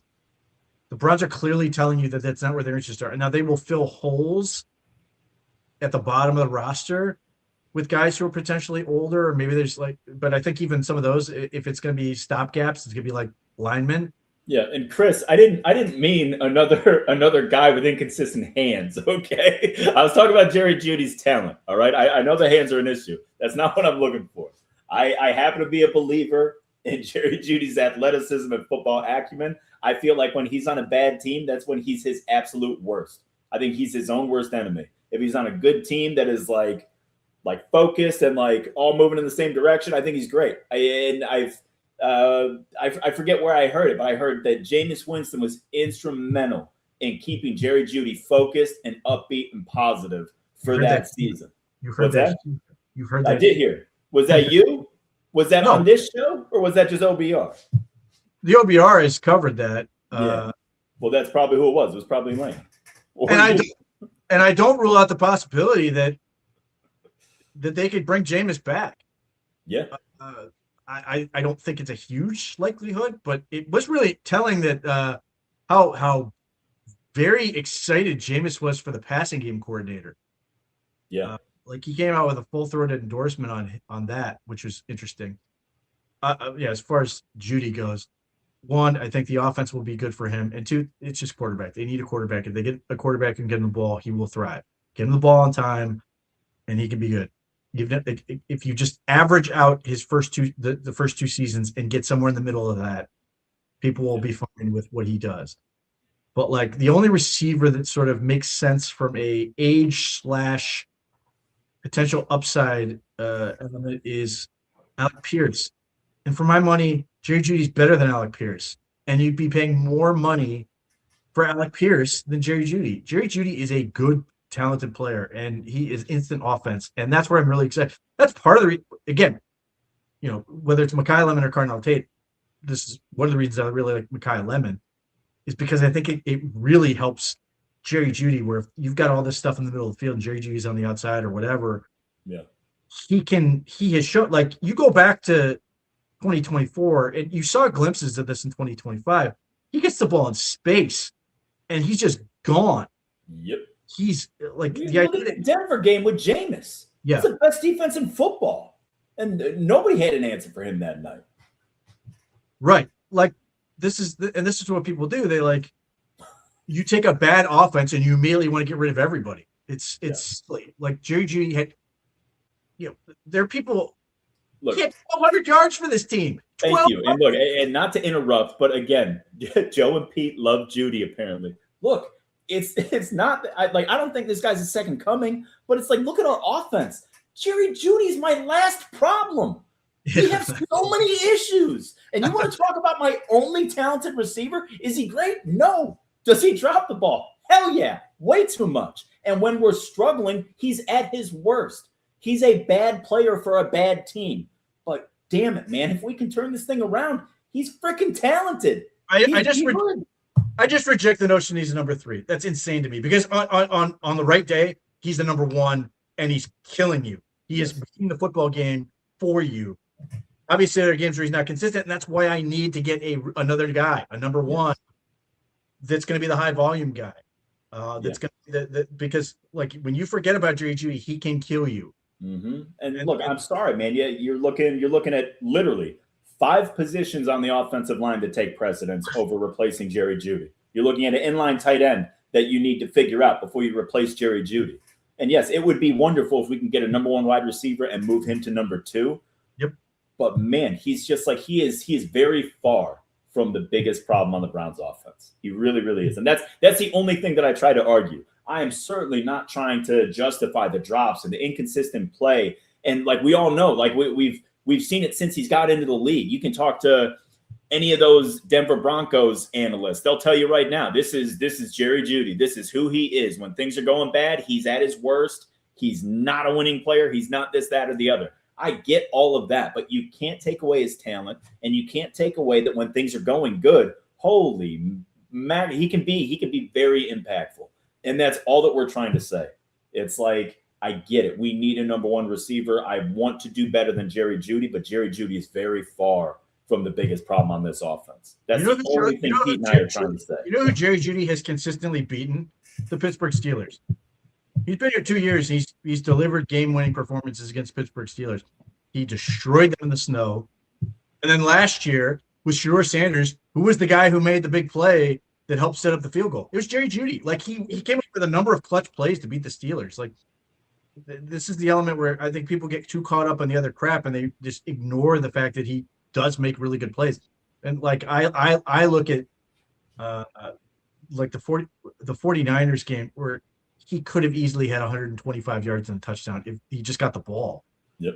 And it didn't happen. And that's the problem, and that's the difference between, a bad season, and it wasn't going to be a great season because he had too many issues, but it's the difference between a bad season and at least an average season if you just give him the yards that were there to be had. Yeah. And that's where I like a guy like Geno Smith. But if it's Jameis Winston where he has a rapport with him, so be it. Like, great. I'm fine with that. But like, if they can figure out and get a real quarterback, this guy, which he never had with the Broncos either, he gets open, he catches the ball, and he can beat you after the catch. Like, and like, there's this notion for people who are like, well, they want to compare Mekhi Lemon to Zay Flowers. I think that's what Jerry Jeudy's going to be, like, realistically, not in terms of as much shake and bake stuff that Zay Flowers does, but like the intermediate and deep passing game elements that Zay Flowers can bring you. And Judy's a little bit bigger than Flowers, but like, he can be a game breaker, and the Browns need all those they can get. Like, you said it when he's the least of our problems. Like, there are 3 guys on this offense that are pretty well set for me: Judkins, Fannin, and Jeudy. That's guys you still got to address. And everybody else, every other position is literally, it's not even up for debate. It's like, okay, what are we going to do here? We got to see the moves that they make and how they set this whole thing up. But you're right. I mean, Judy, Judkins, and Fannin, and even Judkins has the asterisk because of the injury, but I feel like he's going to be okay. But yeah, man, and chat's talking about Ced Tillman right now. I'm a big Cedric Tillman guy, but damn it, man, he can't stay healthy. If he could, great. All we need is one more guy because Cedric Tillman gives you that big body that can play outside. We've seen him make plays from the slot as well. He's a good player. He does the dirty work. He's a good blocker. He's physical. I just need him to stay healthy. Yeah, I mean, and then he's wide receiver 3. With Cedric Tillman's 3, he's an X. He can block. He does dirty work. He does all the things you like. And every time he does string some healthy games together, like he does things that help your football team.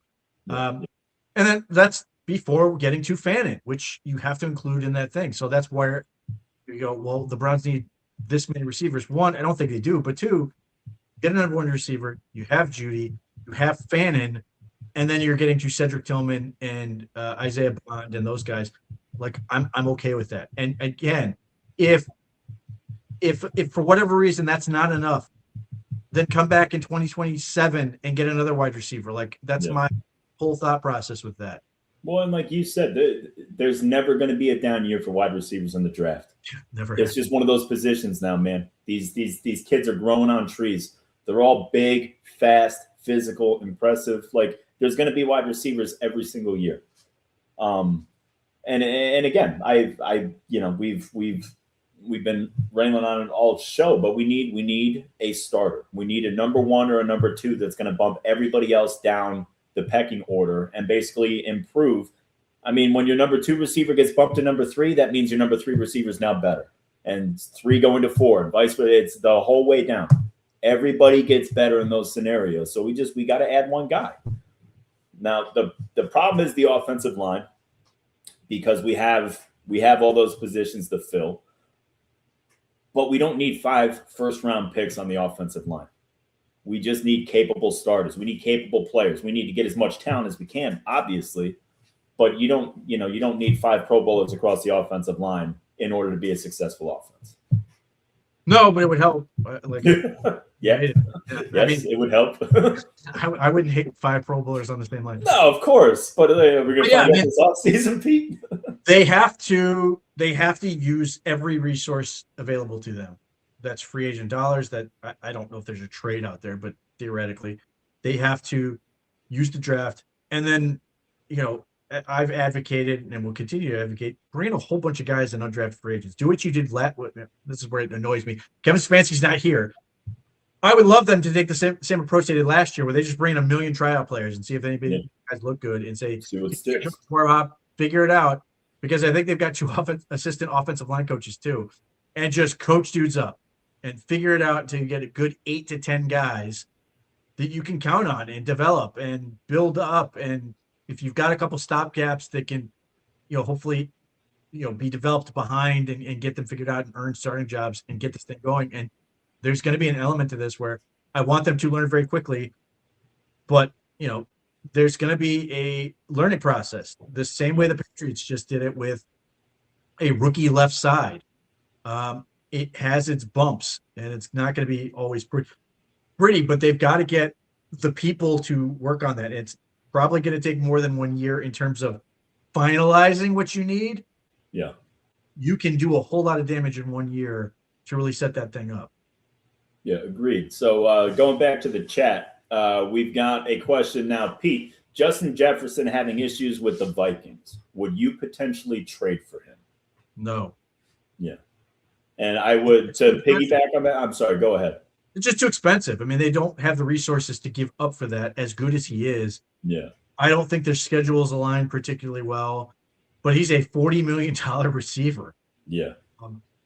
And not only you're giving up premium draft picks to get him, and that whole thing scares the hell out of me, Pete, because you look at what happened with Sauce Gardner, you look at Micah Parsons, right? You give up multiple first-round picks, you bring these guys in, one play goes south, and then all of a sudden you're down all these assets, and he's on the sideline, and it's tough. It's tough to put all your eggs in that basket, especially when it's a wide receiver who's so dependent on so many other aspects.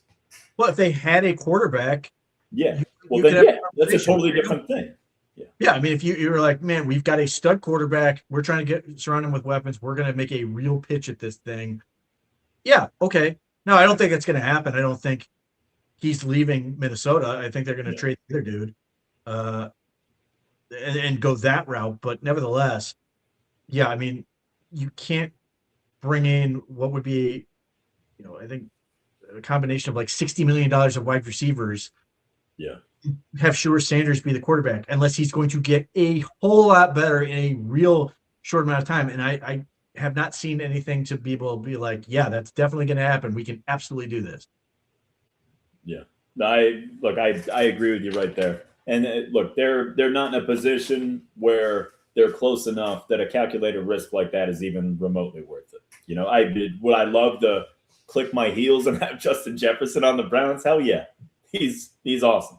He's, if not the best receiver in football, him and Jamar Chase are fighting over it. And I'd take either one of those guys in a heartbeat. But the price that it would take to acquire them versus the price that they're going to cost to pay on a yearly basis.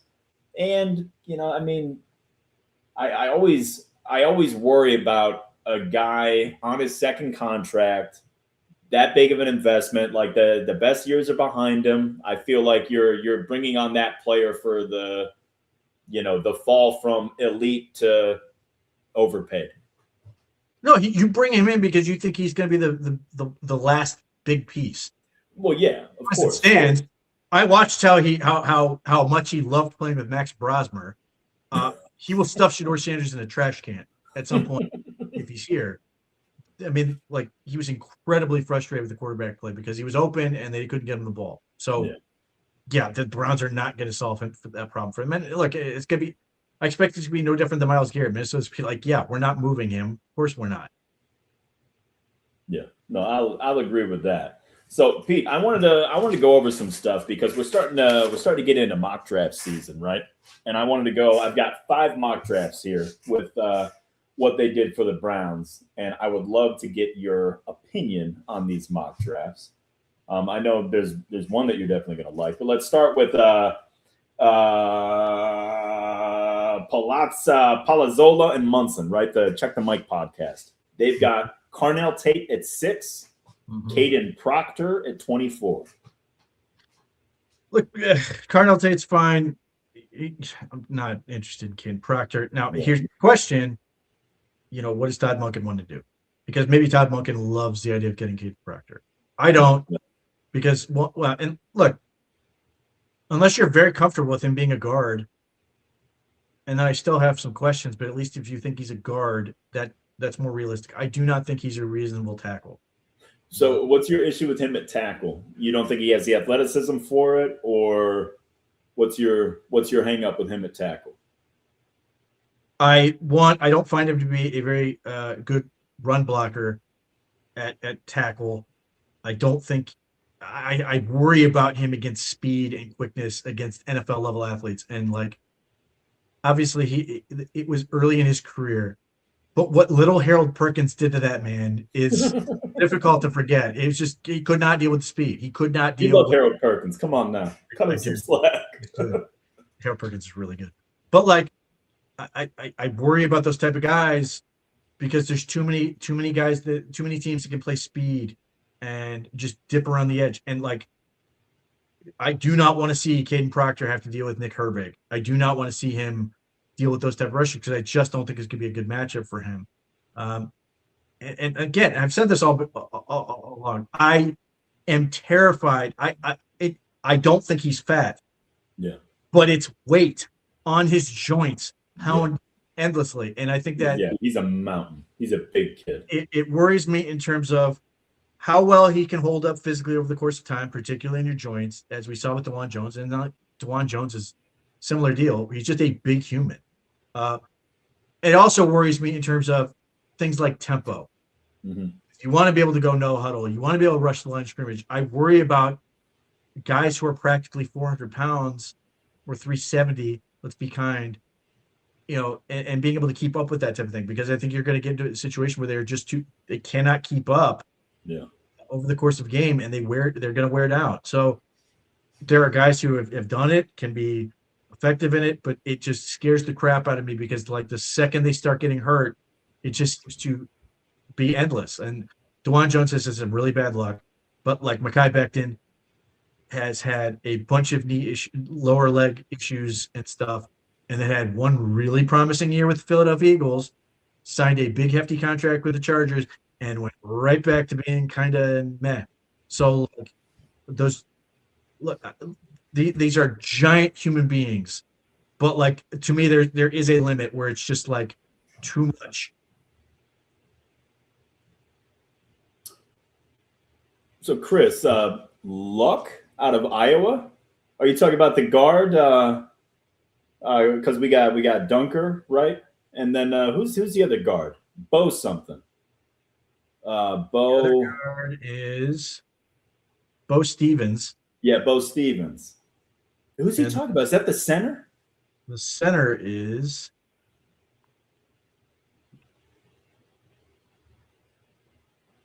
And I got to tell you, Chris, I'm a fan of any Iowa offensive lineman. I don't know his name offhand, but I know he's 24 years old, and I'm out. Yep, that's all it takes, Christopher. Pete is pretty black and white when it comes to this stuff. Well, the problem is he's not like a dominating player. Yeah, he's essentially the same age as Luke Whippler. Yeah, and my counterpoint, my argument with that type of stuff is like, okay, put Luke Whippler back in college. What is he doing? He's probably destroying people. So you sit there and go, well, you sit there and you go, okay, he's fine as a center at 24 years old in college, and I get the guys are older, but like, no, that's worrying to me. It's not to say he can't be successful, but like, if it's not like, if he's not absolutely crushing it at the collegiate level 24, I don't have a lot of hope that he's going to be good in the NFL. You got any centers that you're paying attention to through this process? Well, it sort of depends on, again, what Todd Monken wants to do. And obviously my priority is to Linderbaum. Yeah. But if it's if you're talking in terms of just raw center prospects, there's a couple guys that I think are interesting. The medical is going to be everything, but Connor Lew is really good, but unfortunately tore his ACL during the season and has sort of disappeared from that standpoint. So you just don't know. And I don't, in my general rule on this whole thing is I don't like drafting injured guys. Yeah. It has a really bad track record. Sam Hecht from Kansas State is interesting. I thought he did a nice job at the Senior Bowl. He's sort of short, but he knows how to use his body, and was pretty good from that. I think Jake Slaughter's pretty good. And he's a bigger kid from Florida. He's 6'5", isn't he? He listed 6'4", 303. I don't know what he actually measured, but he's been a pretty good football player. I told you I like Bryce Foster out of Kansas. That's my guy. He's a big boy. And then if you like a guy like Tyler Linderbaum, are you then intrigued to get a guy like Parker Brailsford from Alabama, who's that smaller, more mobile type, which, can work. And obviously you got like the dude in Miami who's like talked about his all pro and all that stuff. I get a little bit worried about those type of guys because the Browns just happen to play a schedule where they seem to find the biggest people on the planet at nose. And I just pray that they're going to get just absolutely run over. So those guys make me nervous, but nevertheless, Jason Kelsey was so super effective. The kid is really good. There are guys that can make that work and understand how to use their body and stuff like that. And I loved what's his face who was here for several JC Treader, and he wasn't like a guy, but he was the toughest man alive. The toughest man alive, I swear. I love that dude. So, and then the other guys that are sort of interesting to me, and I don't really know where you put them in terms of like ranking where they draft, but like Brian Parker from Duke is interesting because he was a right tackle, not unlike Graham Barton was a left tackle at Duke when he was there, and then did all the all-star stuff, and ultimately is a center for the Bucks. Although they did need him at one point to kick out to tackle again for some reps. But Brian Parker is not an NFL tackle. Yeah. But he gives you some interesting versatility. And the thing is, I just don't know how overly powerful he is, but he's been really effective as a player. So is he a guy that like gets real good if you put him at center? And I don't know the answer to that, but he's another guy that's sort of interesting in that conversation. And then, you know, the one that I was sort of intrigued by, ultimately decided to go back to the school, was Carter Smith from Indiana. I was kind of curious where he'd end up because I think he's a guy who could potentially be a guard or center. And then so his teammate Pat Coogan is in the draft. Mm-hmm. Coogan's the center, isn't he? Yes, and he's interesting. I don't know if he's that good, but like for whatever reason, he was in on a lot of action in the college football playoff in terms of like he got recover a couple fumbles and stuff like that. He was just sort of he flashed. Yeah. So yeah, but ultimately, just please get some Linderbaum so I don't have to deal with it. Let's not deal with this. All right. Well, let's go to one of our old buddies, Bleacher Report, Brent Sobleski, our old boy Sobo. I hate it. Caleb Downs and Caleb Lomu at 24. Take it away, Pete. I need to do more on Lomu, obviously, but he's 21. He's a tackle. I think there's a lot of belief his best football is still ahead of him. Yeah. He's got a big frame. He's got all those things. I'd be cool with that. Yeah. Look, Caleb Downs is really good, but he's a slot here. I just don't think you can justify that with, and there's a contract element with that. As I've said before, like he will instantly be one of the highest paid safeties in the league. Yeah, he's instantly making more than Grant Delpit. How's that going to go over in the locker room? I don't know if he's quite making that much, but it's close. What's Delpit at? Like 12, 11? I thought 13. Is he 13? Okay. But like, that's the reality. Is like you take him, and now he's already the highest paid, like one of the highest paid players at his position. So it's not even just a draft pick at that point. He has to be unbelievable, and maybe he will be. And maybe he can do all the things that like people are ascribing to him. That, oh man, you can do all the things you do with Kyle Hamilton. Yeah. But isn't it kind of ridiculous to think about adding a piece to like take the defense from elite to super elite and ignore all that you could do for the offense with that selection? Well, I found it interesting that NFL.com and I presumably Lance Zierlein did the bio for it and everything. He compared him to Jalen Petrie as well. That is interesting, but at 6, seems very expensive now. And Petrie's great, and the Houston Texans think he's worth $13 million a year. So maybe there's an argument, but like Top Bucket doesn't have time for this. Like they can't. It's very difficult. It's going to be very, very difficult for Caleb Downs, as talented as he is, as special as he might be, to justify the selection. And it's not, and the Mason Graham went through this thing too, where it's not even just being 5th pick. It's being 5th pick and not being on offense that you're like, there were extra expectations for, which, I think he justified. But nevertheless, that's really tough for me. And I love Mike Doss in college. I love the way Caleb Downs plays football, but like very difficult for me to sort of make that pick, even if I can sort of. It's a luxury pick. It's a luxury pick for a team that doesn't have the luxury. Like that's essentially what it comes down to. So look, I mean, if you get Kyle Hamilton and in 3 years we're going no quite. How did we not do this? But it's a big price to pay for that when you have nothing on offense, unless the Browns are going to come up with like a bunch of great linemen, and somehow they're going to get Brian Thomas Jr. for like a bag of chips from the Jacksonville Jaguars. I was going to say, what if they flip their 3 to Jacksonville with a conditional 3 next year for Thomas, right? And then you take Caleb Downs at 6, and then you got 24 and 39 for the O-line. Look at us. Yeah, go along with Linderbaum. That's the thing. Like when we get into free agency and stuff, like this whole thing could change if they were to acquire. Like, it absolutely would. The conversation gets really interesting, but like from here, where I sit here and go, okay, starting line for next year is Casey Levinston and Four guys that we will and find after we take his safety at number 6. Yeah. So it's just it's a tough sell right now. It's good. Look, and again, as a thought exercise, is I get it to the extent that you are acknowledging how talented of a player he is. I get it. And how much fun he would be on this defense. It Sure. would be. It'd be fun. It would be awesome. But it's no. If you take, he also better be returning punts too.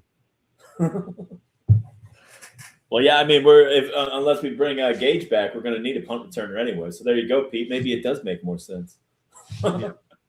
All right. Well, let's go. So we've got 3 from NFL.com right now. We're going to start with Chad Ryder.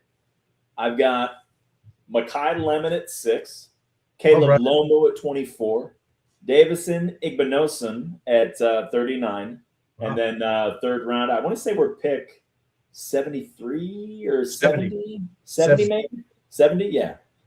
Trey Zoom from Texas A&M, who they have listed at center, but he's played all 5 positions, hasn't he? Yes. I feel like he's been a tackle and a guard as well. He's done a whole lot of things. It's interesting. He's acknowledging what I think in terms of both Mekhi Lemon and Igbinosun, because I think he's going to go really high. Yeah. His profile is immaculate. He's 6'2". He can run. Mm-hmm. Incredibly athletic. And the big knock on him is he's a little bit grabby. Okay, well, it seems to be working okay for Joey Porter Jr. Yeah. But do the Browns need to do that at 39? That's interesting. Could they, I'll be perfectly honest with you. I would hate that. I would absolutely hate that. I don't want to draft the defensive player in the first 3 rounds personally. I definitely don't want to draft the corner in the first 3 rounds. Not this year. Well, that's just me. Is it coming with a trade that's happening as well? Are we moving on from a? Well, yeah. I mean, obviously, like if they move Denzel, then we're gonna have to figure something out for sure. Yeah. But so, I'm not sure if this is the year you want to create that issue. No, I don't. And look, I think you can argue it as the Carson Swesher, Quinshon Judkins wrinkle thrown in there that, like, yes, it will irritate me. Although here again, it is a premium position. It's all the things you should do with those type of picks. So it's really hard for me to be like that. But I totally understand and agree with you. It's like it really comes down to opportunity cost.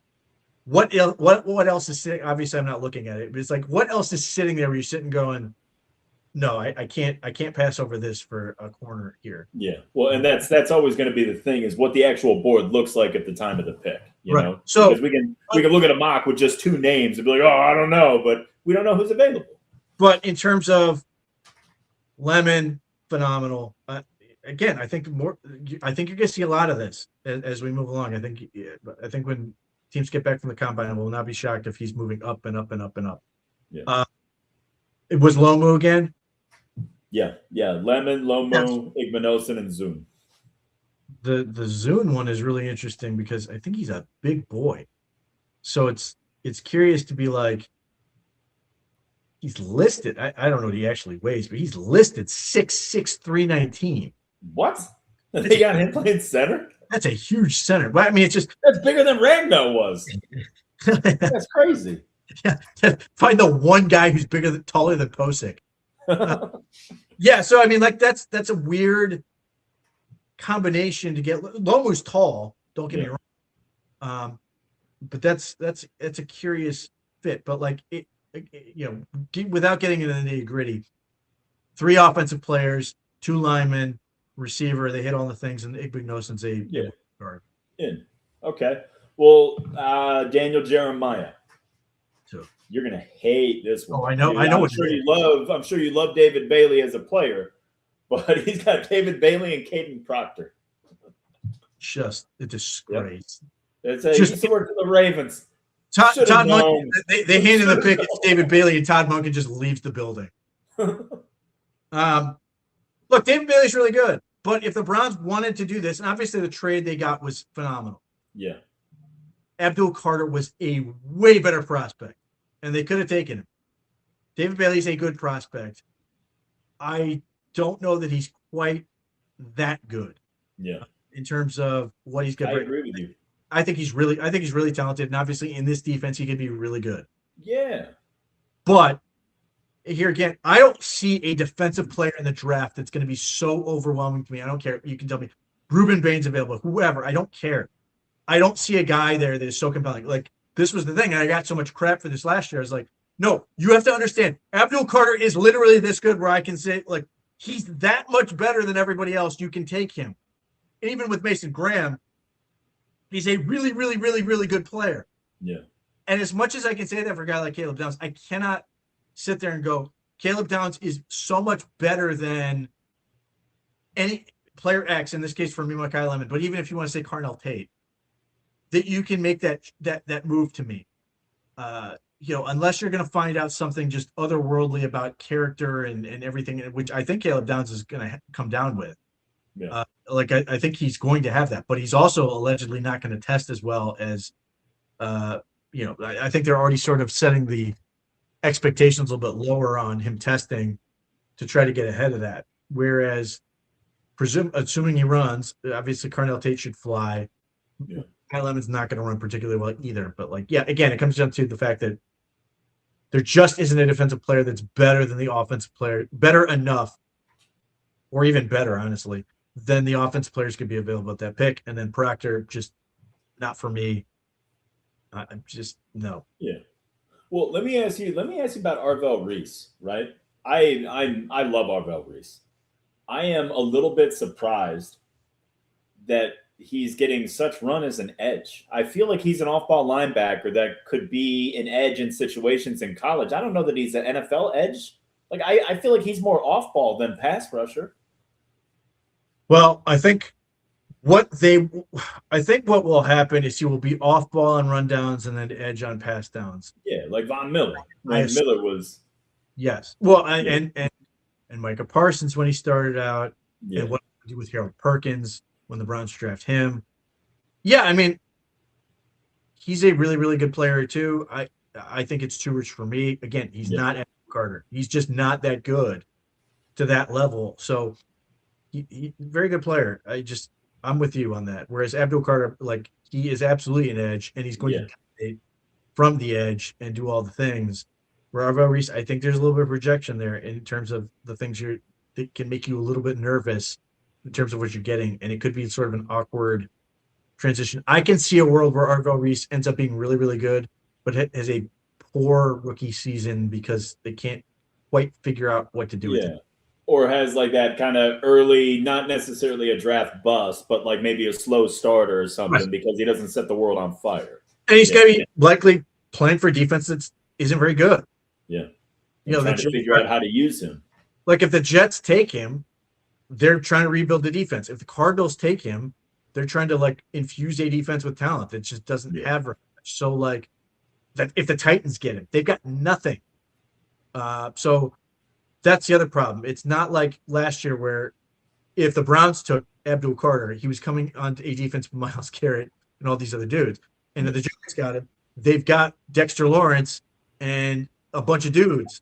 So, like, that's the other part is Arvell Reese I think the expectations are not going to be realistic relative to what he can bring as a rookie when he's basically the whole thing. Well, and also, I mean, if you look at the setup, man, between you had NFL talent, you had, first or second day talent at all three levels of that Buckeye defense. So he was allowed to be a chess piece. You were allowed to throw him all over the field and, utilize him in certain spots in different positions. I mean, he's like you said, if he goes to the Jets at number 2, that's not what he's going to be doing.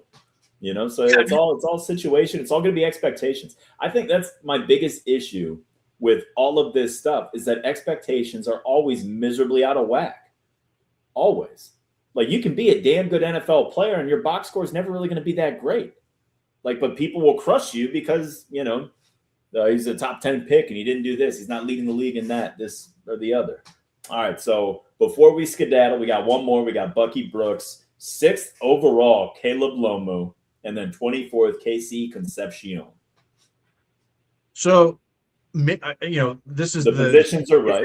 Is there going to be an Armand Membu type ascension from somebody? Lomu is certainly one of the guys that's theoretical. But again, like based on his tape, there is reason to believe that hasn't played his best football, but like it's not like Armand Membu where you went back to his tape and you're like, no, he's really, really, really, really good. Like he was outstanding for Missouri, and he had really good athletic traits. Like this is more like Olu Fashanu, where you're like, there's a lot going for him, but he's still got some stuff to figure out. Now, Olu Fashanu still went top 10, so there's a world where that can. I don't see a top 10 lineman in this draft at this point. Maybe I will be stunned with what I come away with. I love Casey Concepcion, though. Now, Browns fans will hate him. I think he's the third best receiver in the draft. I can make a case that he could go as high as 9 to the Chiefs. Take injuries out of the equation. Who's your top 3 receivers? Well, Jordan Tyson would then be he'd still be behind Mekhi Lemon, but he'd be in the 3. So you like Concepcion more than Tate? Concepcion would be the next one. Okay. Concepcion, the way I frame this would be like, obviously, and there's a little bit of a difference here because we saw what Malachi Toney did with Miami this year, and he reclassified to do that. Like theoretically, he could have been a high school senior this past year, but you still saw how good he was, and how much he elevated that offense. Casey Concepcion, as a freshman at NC State, was more productive than Malachi Toney, like by far. Yeah. Like 25% of their whole offense as a true freshman. And I don't think he necessarily projects this way, but they used him like Percy Harvin. Any way they could get him the ball, they got him the ball. Yeah. Well, and we talked about him when we first started doing the show. And I told you, every time I watch him, he flies off the screen. He pops as much as any receiver in college. He's so much fun to watch. And he didn't have a very good sophomore year. NC State sucked. Yeah. Then he goes to Texas A&M. He's immediately the best player he's the most productive player on their offense again in terms of receivers. And they've got a guy who's short, but Mario Craver is a good shot to be a first round or very early round pick next year. He's really, really good. But Concepcion was the best receiver, and then he added an element to his game in punt returning. Yeah. Where he had 2 punt return touchdowns for Texas A&M. And he, to your point, he can fly. What he does so well that makes me really like him a lot is the same thing that will make people absolutely hate him in Cleveland. His transition from catch to run fast is unbelievable. He is so electric in terms of how he's trying to catch the ball and continue going fast and at a high rate of speed and like be able to get going and make moves and do all the things. He is an absolute terror in space and a yak monster. The problem is that same element also causes him to have a lot of drops. I think it's like 13 over the course of his career or something. It might be more than that. I when I wrote about it, I noted it. Yeah. And it's not because he's got bad hands. It's because he's literally trying to do it so fast occasionally, like he's playing so fast. Yeah, he runs before he has the ball. To get a lock on it, whether he's taking his eyes off it or whatever. But like, the example I will use is like Braylon Edwards classically jumped for everything because the way he ran, the ball bounced when he was running. So the way he stopped the ball from bouncing was to jump. When he jumped, the ball froze and he could track it really well. But just being at such a high rate of speed, and guys who get really good at this and are really smooth can sort of make it only move a little bit. But Concepcion can do those things, but he's playing so fast that there are times he's just going to drop it. And it drives people nuts. And they will go, well, he's got crappy hands, got to figure this out. And I just sit there and I go, if you get the ball to this guy on the move, he's gone. He's just absolutely gone in terms of explosive plays. So, like, that's where I sit here and go, I could see the Chiefs being all over this guy. Yeah. My nightmare, of course, is that he ends up in Pittsburgh. Yeah. And then he's a catch and run demon. But, like, he's short. He's not, like, in a lot of ways, I do think he's comparable to Jerry Jeudy in some of the ways he operates. He's just smaller. but he's perhaps even faster from catch point. So I think he's electric. I do not think he's going to last to 24. I know a lot of people keep mocking him there and be like, "Yeah, it'll be fine." I based on what I look at and all the things I see with him, I think he's one of the three guys. Again, Jordan Tyson is an injury thing. Yeah. Since I'm taking him out of this, by virtue of the health issue, Casey Concepcion is the third receiver I think can be a true number one in an offense. So yeah, he's that special in terms of when did he break out? How big of a breakout did he have? All those things, and then just getting better and better and better. He's got a good profile. It builds. Yeah. And then adding to it with the special teams element, the fact that you get him and you immediately have a incredibly dangerous punt return. Yeah. No, I'm all on board with that. And it's going to be interesting to see. No shortage of options for the Browns, no shortage of talent that's going to be available.